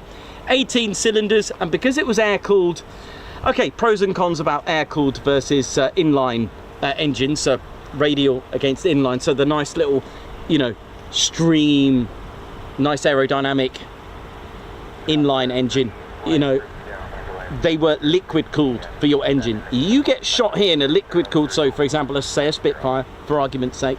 If you get shot here and one of your coolant systems gets shot to bits, because you're liquid cooled, you are, well, that's had it. Piston engines, radial ones, the way they would work and rotate, you could lose 9 cylinders and still get back because it was air cooled. In fact, this is the intake here, and it's so big, just to put you into perspective, it's so big that you can actually fit a human being in now. I've seen, obviously don't try that at home, but I've seen ground crew sticking his head through there. Yeah, okay, but there we go. Absolutely amazing, absolutely beautiful. Let's have a quick little look at some history here for you. So the Pratt & Whitney's R2800 Mega Beast engine. Let's have a little look what's going on in that engine. a good old 2,000 horsepower. The horsepower ranges, you probably go online and see that the 2800 had different horsepower, like some claim to have 2,500 horsepower or 2,300. Yes, that's true, because they were making different variants of it as they got later and later into the war, but the original R2800 had a 300 extra horsepower boost with this special water tank that was here. We've all seen, maybe not, maybe have, the Fast and Furious with nitrous oxide, the NOS, yeah, with Paul Walker, bless him. Rest in peace, sir. And yeah, Toretto hitting the NOS, nitrous oxide. Well, the P-47 had something similar. It had a alcohol and water mixed, like methanol mixed, and pilots can use it for a little boost, so rough weather or initiating in aerial combat. So it would bring the horsepower up to 2,300 horsepower, which is amazing. So it's a double wasp, so the air goes in that intake that I showed you, and yes, they had superchargers in World War II and intercoolers, I know, turbo superchargers, etc. The impeller, so the air goes in, meets the impeller, the supercharger, it compresses the air. Yes, they had compression, and that air gets fed over there. It meets an intercooler to cool that down, and then gets fed through the exhaust collection ring. These are the markings for the 48th, F4, I7 and 6M, and they had different colours then. Okay, just to give you an idea of how involved the P-47 was, ground attack, 500,000 sorties. This is not just for the 48, this is for all the P-47s throughout the war. 86,000 railway cars and carriages were destroyed, 68,000 trucks destroyed, 6,000 armoured vehicles destroyed, and so on. It was amazing. It really is. Should have been in its own category. They did do a Razorback version as well, but yeah, just an absolute beauty for those that know. Now, for those that don't know, the organisation, now this is for the 8th, okay, now just to give you an idea of, you may have heard of the mighty 8th, the 8th Air Force. There was also the 9th, which was here as well, very active, but they had different roles. But just to break it down and just to show you the differences, you have an Air Force, so let's take the 8th. Now, to split the Air Force up, you have a division, and then when you split the divisions up, you have the wings, then the groups, and then the squadrons, and then you can break it down to flights, okay? Now, I'm going to show you something quite spectacular in a moment. Let me just show you the whole generation. Let's have a look at the generation.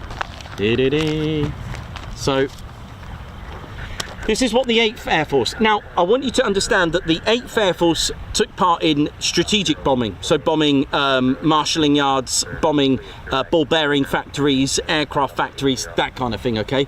Now, I mentioned about them having wings, okay, and divisions.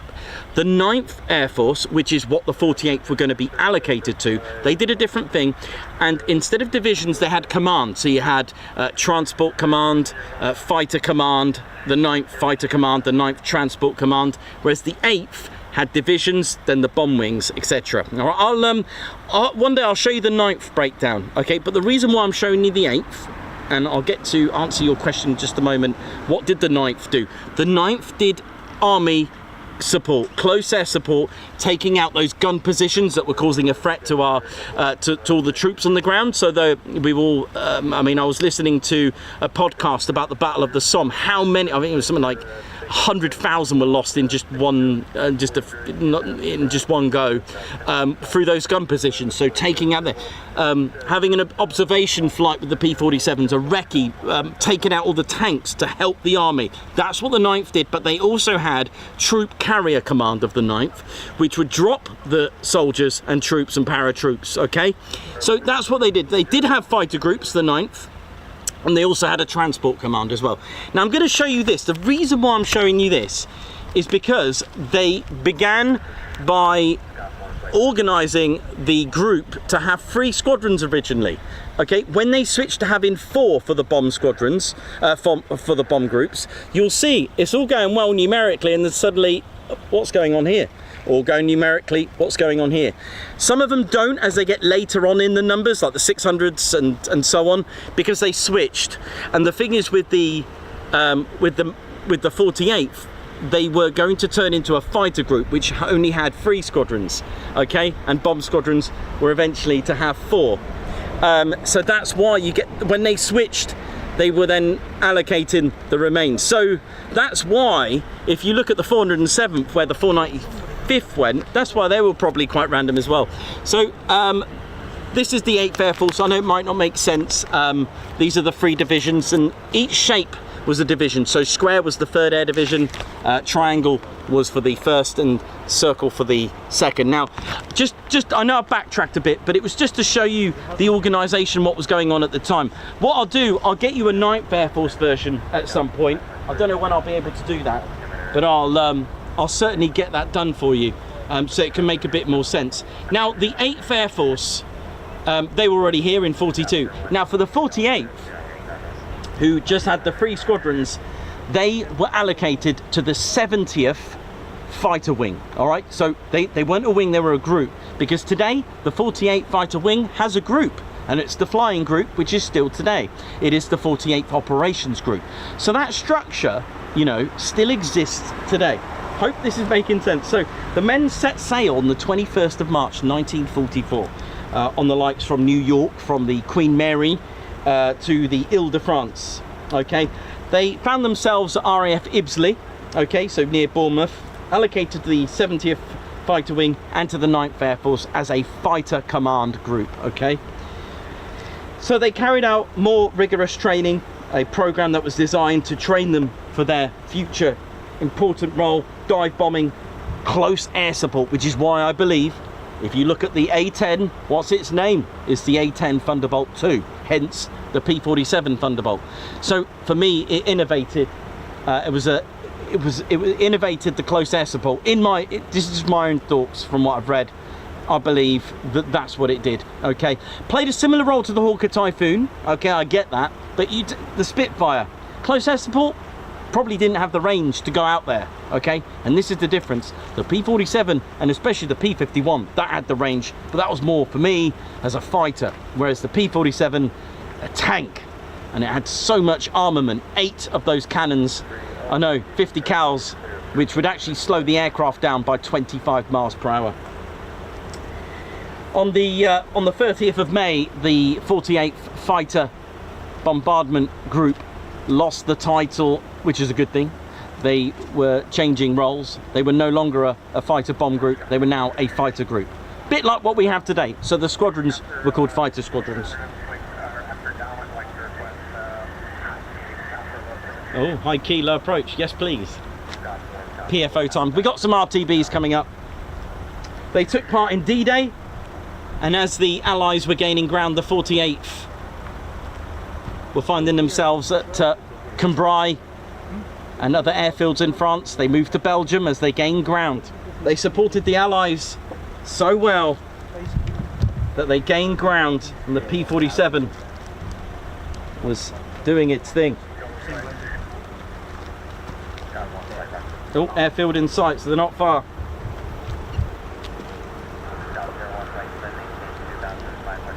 So the last mission on the 8th of May 1945 saw the 48th become a very successful unit. Of the 2,000 sorties of the Normandy campaign, of the 14,000, sorry, 2,000 of those were just for the 48th. So when they became inactive in November 1945,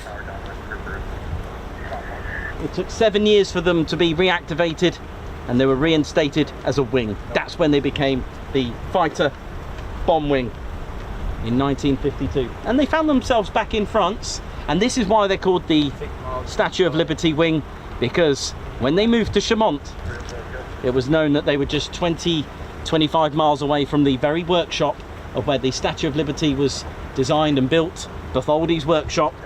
So they were given the title Statue of Liberty Wing, and they're the only United States Air Force wing with not only a number, but a name as well. The 492nd, and it was still the 3 squadrons. The 495th was still inactive. We had to wait till 1977 to see them again. The F-84 Thunderjet was their first aircraft of 52, their first jet aircraft actually. 53, the 492nd, they were operating as the Sky Blazers display team. The Sky Blazers were a official United States Air Force in Europe aerobatics team, and the 492nd were operating the aerobatics team with 4 of their F-84s, then F-86s a year after that. And when they transitioned fully in 1954, they were the official USAF aerobatics team. Next aircraft was the F-100D Super Sabre. Point Charlie! Here we go, Point Charlie! Oh, I've got to remember to look behind me now because they're going to turn.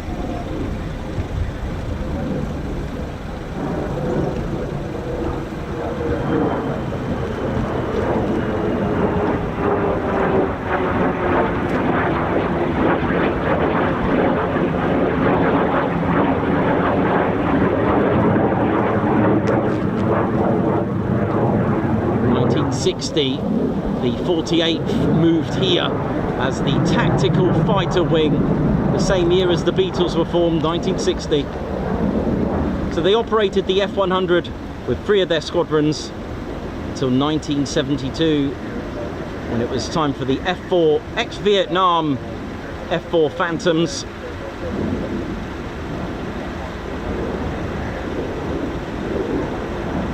And then 1977, I'll get this right this time, the same year as Star Wars aired at the cinema.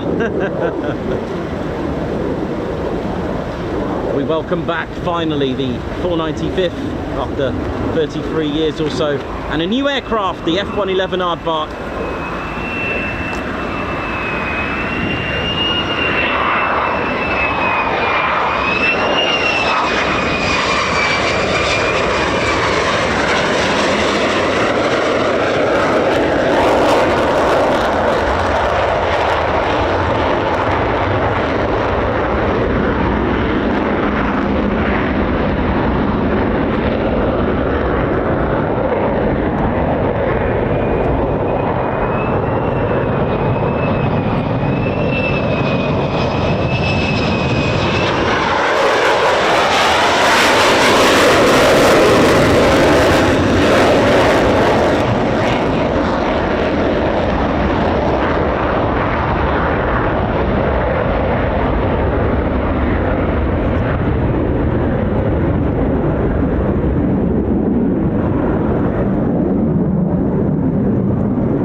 Going 10,000 feet now.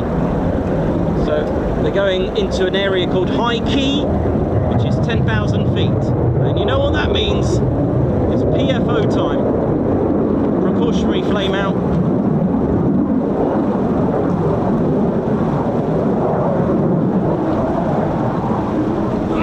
Bless you. Just 1 second. My P-47 has trapped my cable. Bless you again.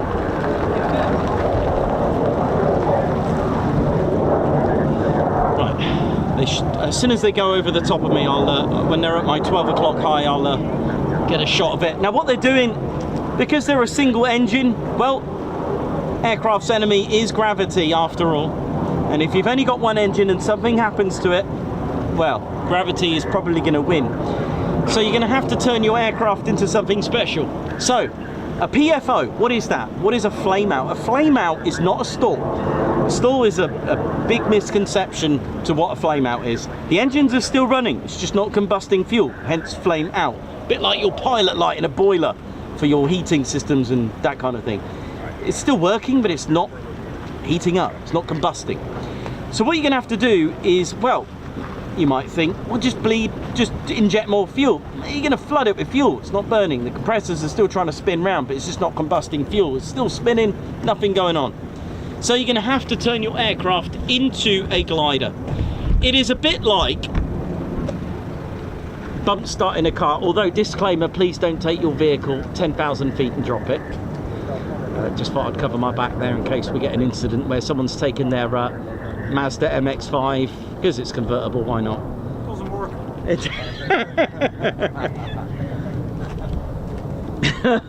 Someone's tried it and no, it doesn't work. So it's a bit like bump starting your car, and what you do, you turn your aircraft into a glider and get as much air into that. Now the way they're going to simulate this is to put the aircraft into idle. So it is, you know, there are some dangers doing this.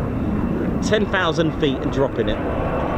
And the idea is to try to restart the aircraft.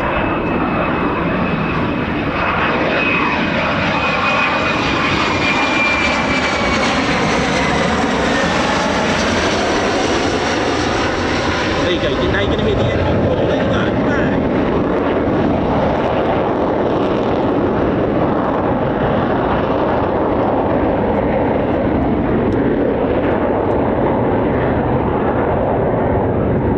Now, for safety, you can only have 4 in the circuit when doing PFOs, maximum.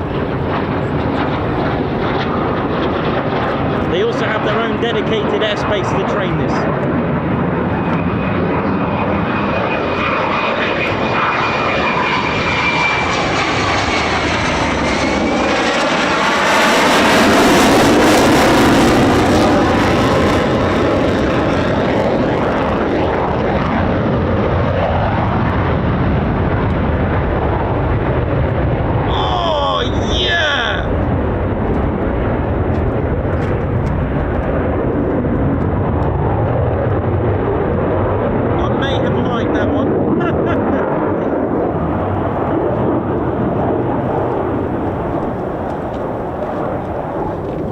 I do get asked a lot of questions, why do they do that? And do you know what? I'm just going to say it how it is, because they can. You know, why not? We love it.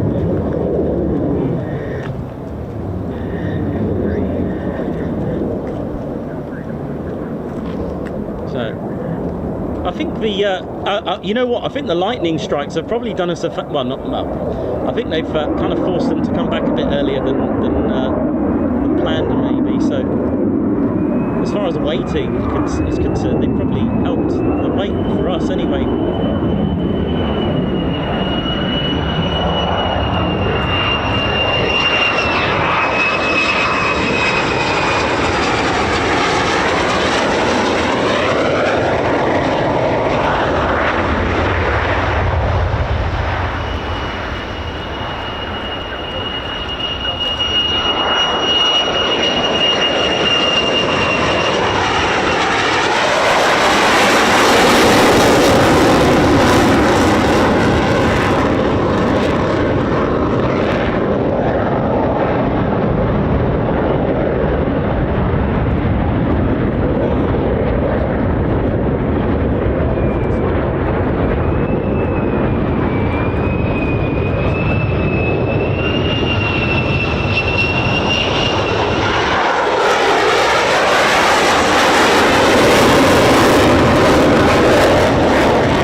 there in the skies at the moment.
Which is about 7,000 to 10,000 feet.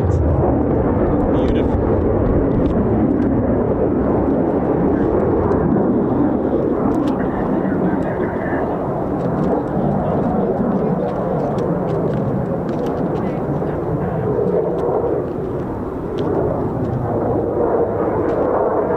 Hope you're all enjoying the show. And this is another exciting element, is when they start working the pad and doing some circuits. Here we go.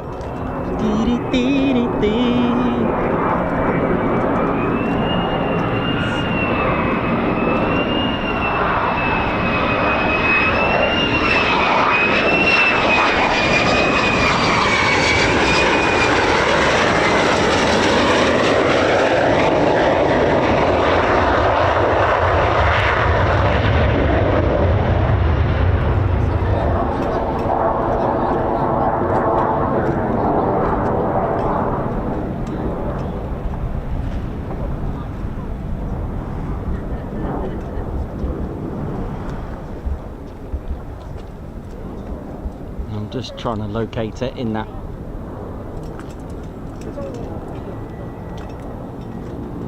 In the blue sky. Oh, here we go. I think I had it. Did I have it? Yeah, there it is. I'm about to get blinded now, though.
Warm.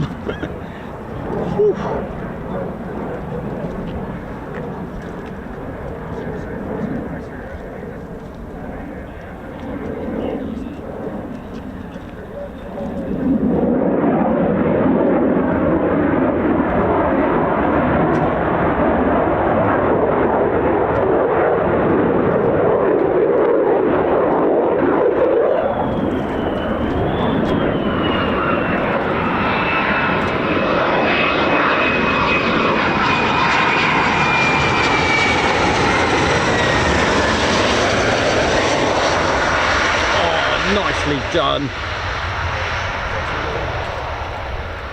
Oh, they're getting smoother and smoother, isn't it? Look at this. Beautiful. Yeah, I lost count. I think that's either 6 or 8.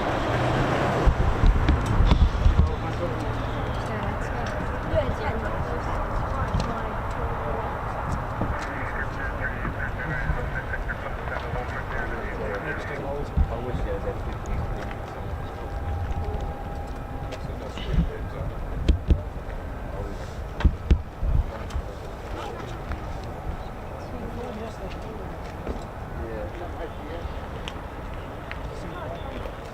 No, and then it left at midnight. Yep. I was gutted. I didn't get no seat last night. I was so hot. I looked at the tracker at midnight and I was thinking, I was like, oh.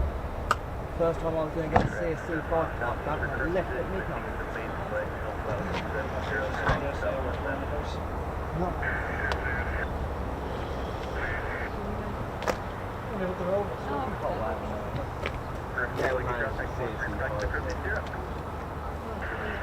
Well, the skill here is just phenomenal. Can never get tired of watching it. See ya. I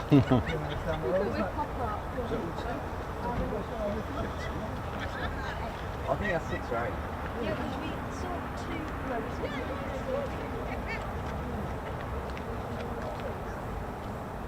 look around. So I'm just trying to establish if we've lost count or not. I'd say there probably is at least 2 anyway out there. I only came because the city air conditioned car.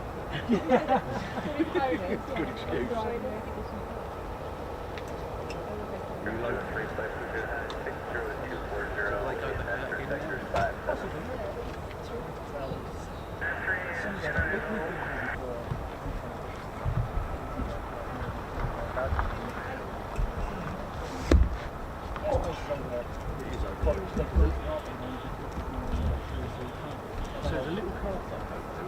Literally, it's an entrance to the first track. We'll pass data. Is that where those cars are? Yeah, there's a new park all along the road.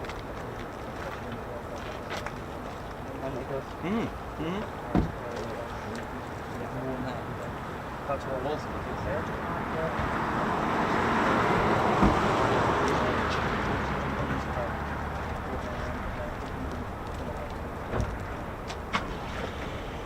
Hi Marnie, how are you? You right?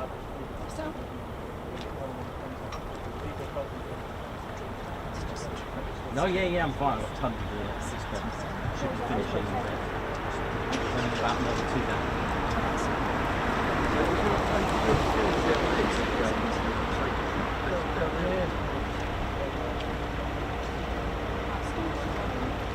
Oh yeah, definitely. It was a good vibe. Nice circuits going on.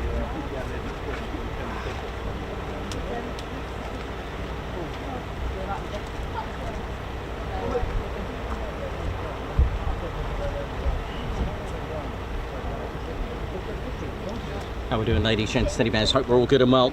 Not many left now. I think just 2. I think minimum anyway. 2. Or unless we've had them all and didn't spot it, but there we go.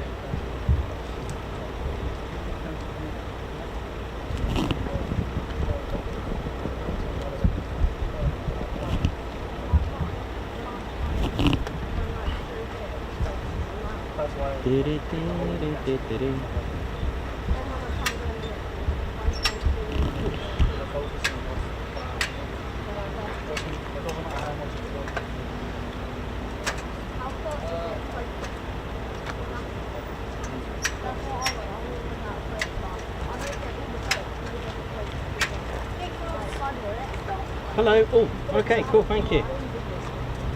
Thank you very much. I'll go back in a second. Thank you. No, I'm fine. Thank you.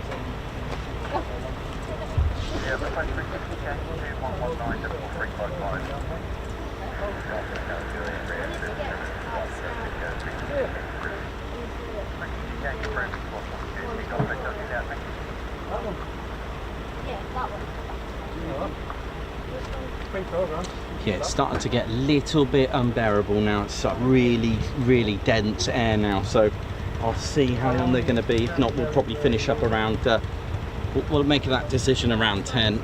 It's really quite uncomfortable, isn't it, Teddy? I know, Teddy. Teddy, you all right, mate? Ted wants to go swimming. I know, Ted loves his swimming. He loves being in the... Ted is a bit of a water bear. He does like water. Iona Gordon, thank you very much for your 20-month membership. Thanks so much. Hope to see you soon. Haven't seen you for a while. Hope you're okay. Ginger Bailey, high five and a Guards March. Thank you so much for that super chat. Guards March. Pete Lawrenson, man. How you doing, Pete? Pete, high five there. Paw pump, a salute, and a little fly past there from Ted for that whopping super chat. Thank you so much, man. To help with the fuel for Saturday, you're a star. Thank you so much. Thank you, and thank you. Rob Driz, thank you so much for your 8 months membership. Love your enthusiasm and respect. Thank you so much.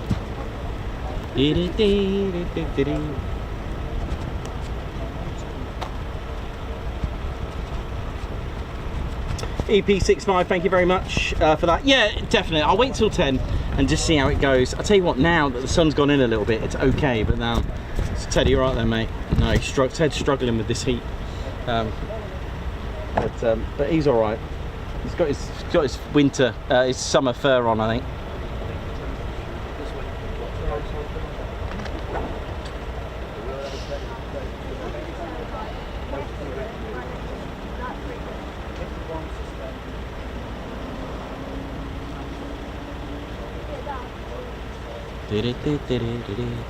I'll wait till 10 and just see how, see if there's any indication of them coming back. But, it's been a good day. We've totally enjoyed it. Hope you have as well.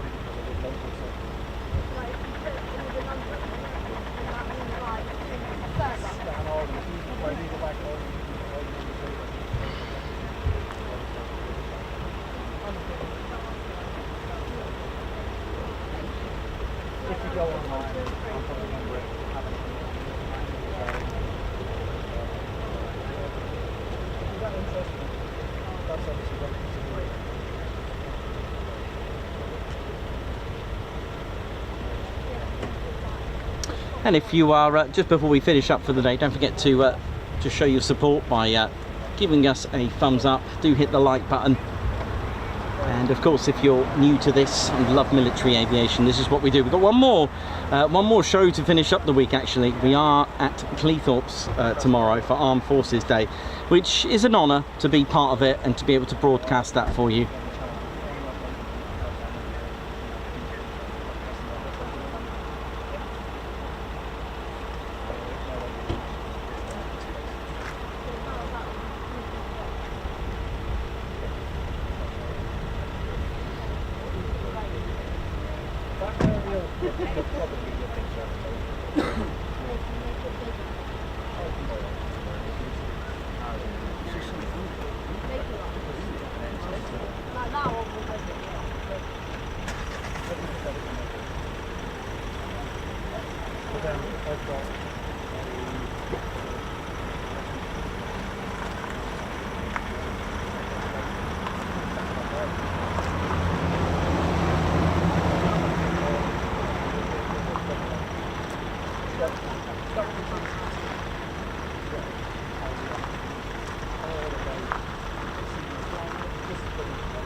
How many miles do you say you do a week? Don't know. Don't know. Just I don't know.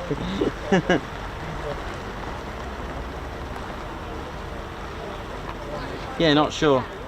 But just keep going, man. Just keep going. Just service it. It'll go on forever, almost. To be honest, you're in the right location because you're pretty much in the middle of. Yeah. Peterborough does have its benefits. Oh dear. Right. Yeah, we're gonna wait till 10 and just have a little scan and just to see where they are. If they're going to be any longer, we may go because it is getting quite uncomfortable out here. Because obviously I've got tomorrow to do as well.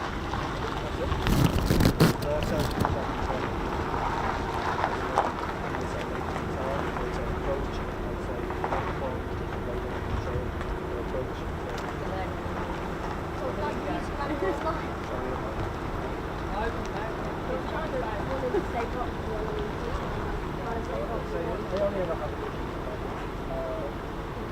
much is that? Did your wife realise? Every time I go. Expenses.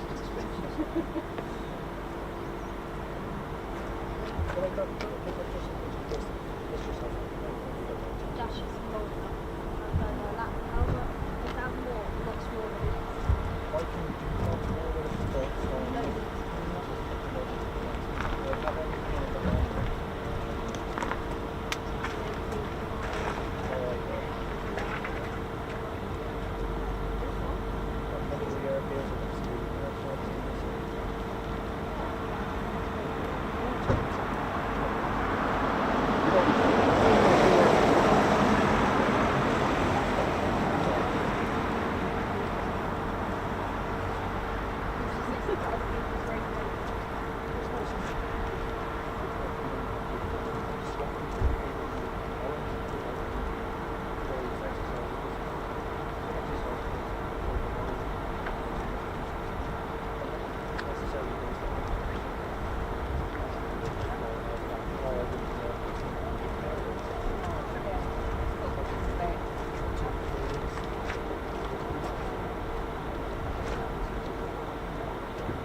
The first time I saw it,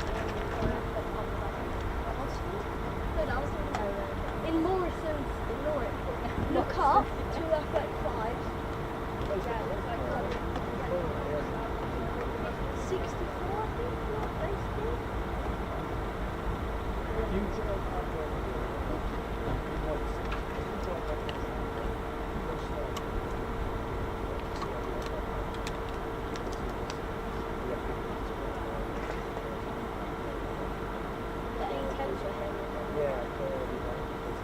Let's do this.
Tanker RTV now, and there's another tank on Pinion at Mildenhall. So one more going out. You'll see that in Lakenheath because they're way lower on the short end of the distances. It's only a 15-minute drive. I'm going after it.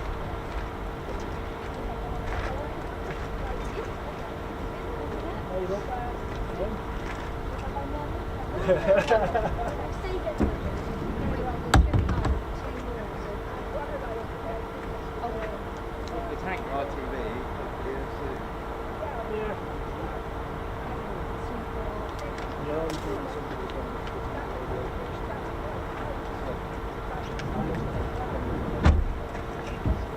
Do you guys use ADSB? So ADSB is another flight tracker. Oh, there you go. But if you press U, it filters all the military. So if you're on Android, you can download the app.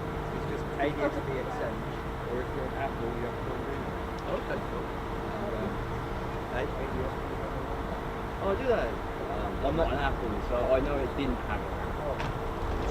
But ADSB ADSB is cool.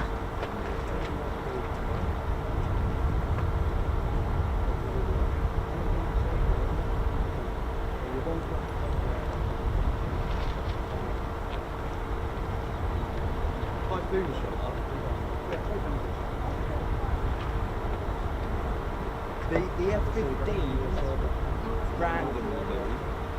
We've seen the F-15 randomly, especially the special one we've got at the delivery. That's what we're not worried about.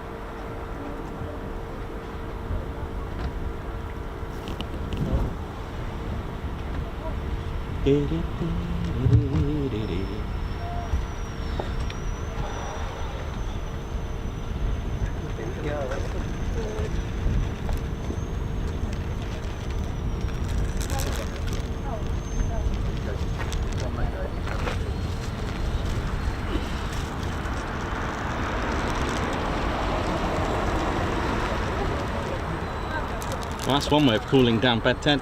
Bed Ted, he might take off, mate. And off he goes.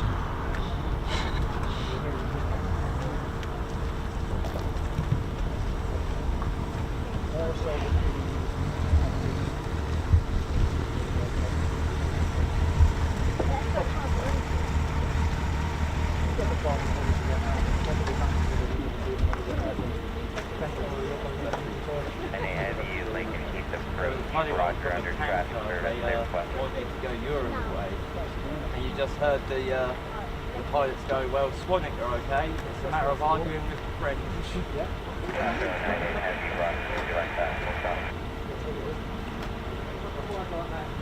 Approach.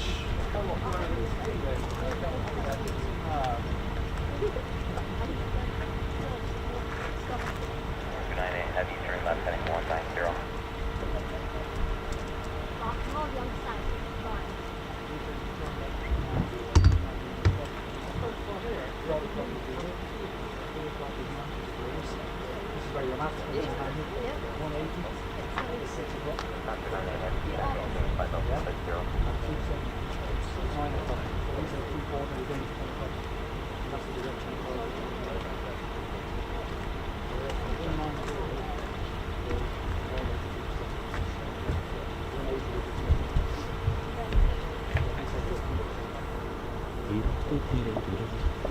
I hope we're all good, ladies, gents, teddy bears. I'm just seeing how long this could be. It is getting very, very warm. But, we're all good at the minute.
In the winter time, it's a different group and it's cold. Yeah. It's an amazing. Amazing fish with Always been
Sun comes up in the east coast, on the west.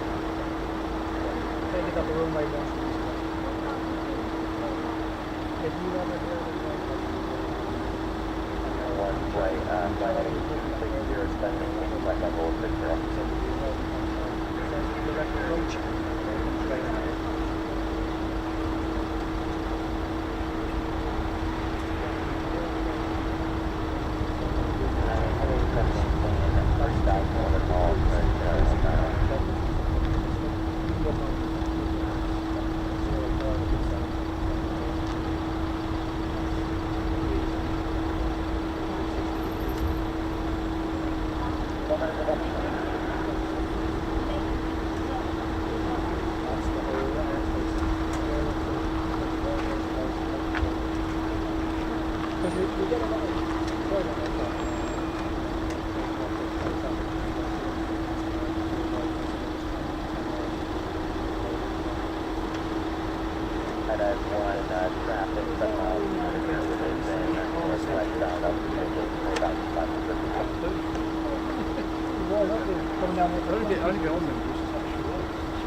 Point Charlie. A few minutes away.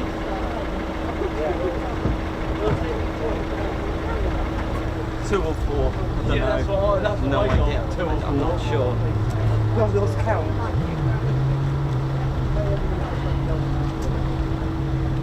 Woo. How we doing, ladies and steady bears? Not long to go, and Point Charlie has been called out, so not long to go for F-35's RTB.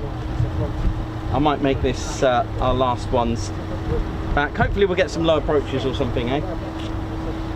Well, I hope you've enjoyed it. It's not our last show So we've got one more to go yet, and that's tomorrow. And I will be at Cleethorpes on, not Cleethorpes, sorry, I'm at Cleethorpes tomorrow, but I will do Shuttleworth on the Sunday. If you're there, come and say hello. Quite nice, I do like Shuttleworth, but yeah, the weather's not too good, whether it's the rain, storms, or just muggy. So here we go. So not long to go. We should be seeing F-35s at Point Charlie, which is at my 3 o'clock from here over the trees. That's Point Charlie. There's a Point Bravo and Point Delta. Point Delta is over the forest to the right, so sorry, to the left at my 9 o'clock. Point Bravo is all the way just in that corner, let's say, all the way down there. There's no Point Alpha. There's a Bravo, Charlie, and Delta.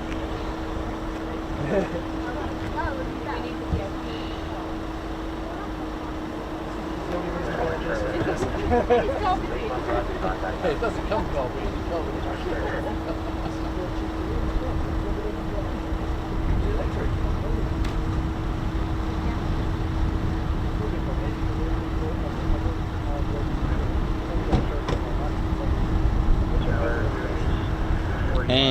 Any second now. Here we go.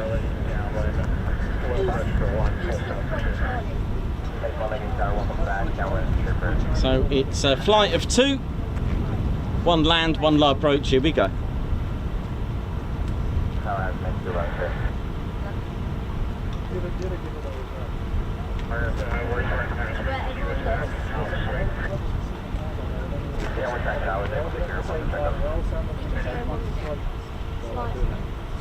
This is how.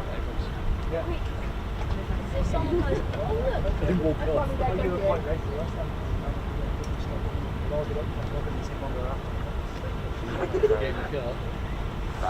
So then.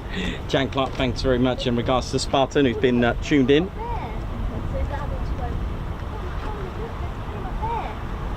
No, I know it's a plane. Oh look, I found it now. So we'll make this our last 2, and I can hear a rumble. Here they come. Point Charlie, here we go. Point Charlie! So one's going to land and one's going to do a low approach, so get ready for that. Mind you, that said, I can only see the one. Oh, here's the other one.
Here we go.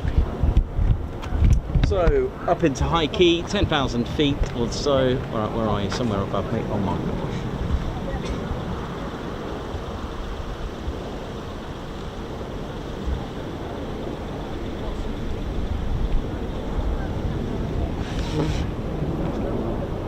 Sorry, not yet. I'm afraid.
Beautiful. And there we go, ladies and teddy bears. A great way to finish up on a Friday.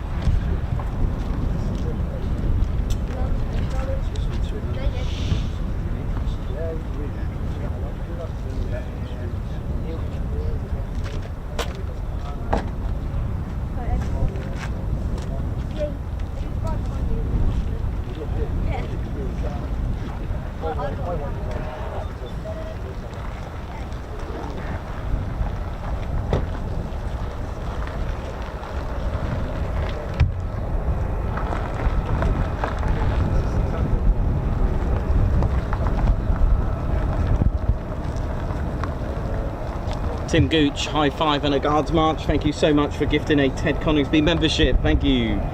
Summer Motron as well, high five, guards march. Thank you as well for gifting a Ted Coningsby membership, guards march. Jan Clark, thank you so much for the super. A guards march to you. Nikos, have a beer on us when you get home. Thanks for all your work. Spartan has been watching too. Guards march, thank you very much. Boots 99 UK, Oil Nikos, hat on mate, Ian and Sue. Guards march, thank you very much. Susan Lost Souls Exploring, member for 8 months. A huge thank you for my gift membership, and thanks for the whole TCS team. Guards march. Alan Q, thanks a lot for the super. And wow, bow, bow, bow. Well, that is it for the Ted Coningsby channel for today. We're going to go and avoid the sun now It's a little bit warm up here now, so we're gonna just finish up for the week. And that, I don't know, I've lost count. That could be it. If it isn't, that's fine. We'll finish up now, as it's a little bit scorchiosos. That is. Oh, hello. There's me in the background there. So yes, we're gonna just finish up and say our goodbyes, and I'll get Ted to hit the button. But there could be some more. Oh.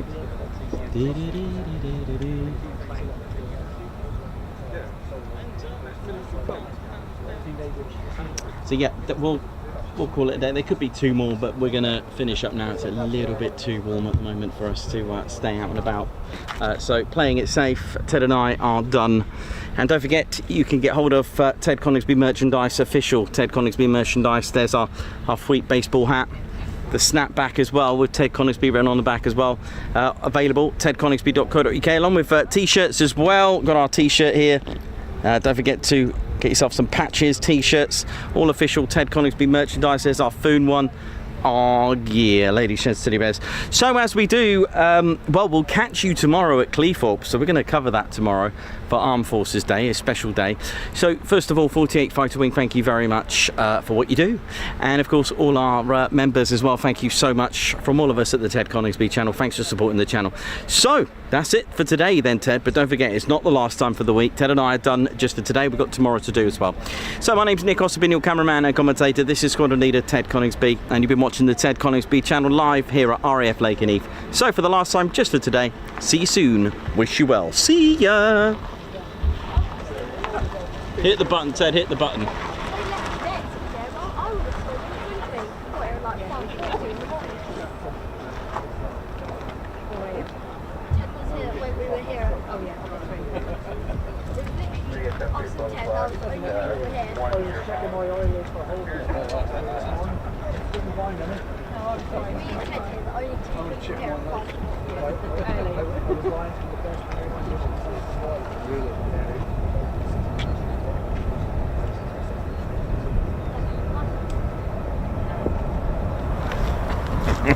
Oh yeah, ladies, sheds and teddy bears, welcome to the Ted Coningsby channel membership. I'm Nick Oss, I'm your cameraman and commentator.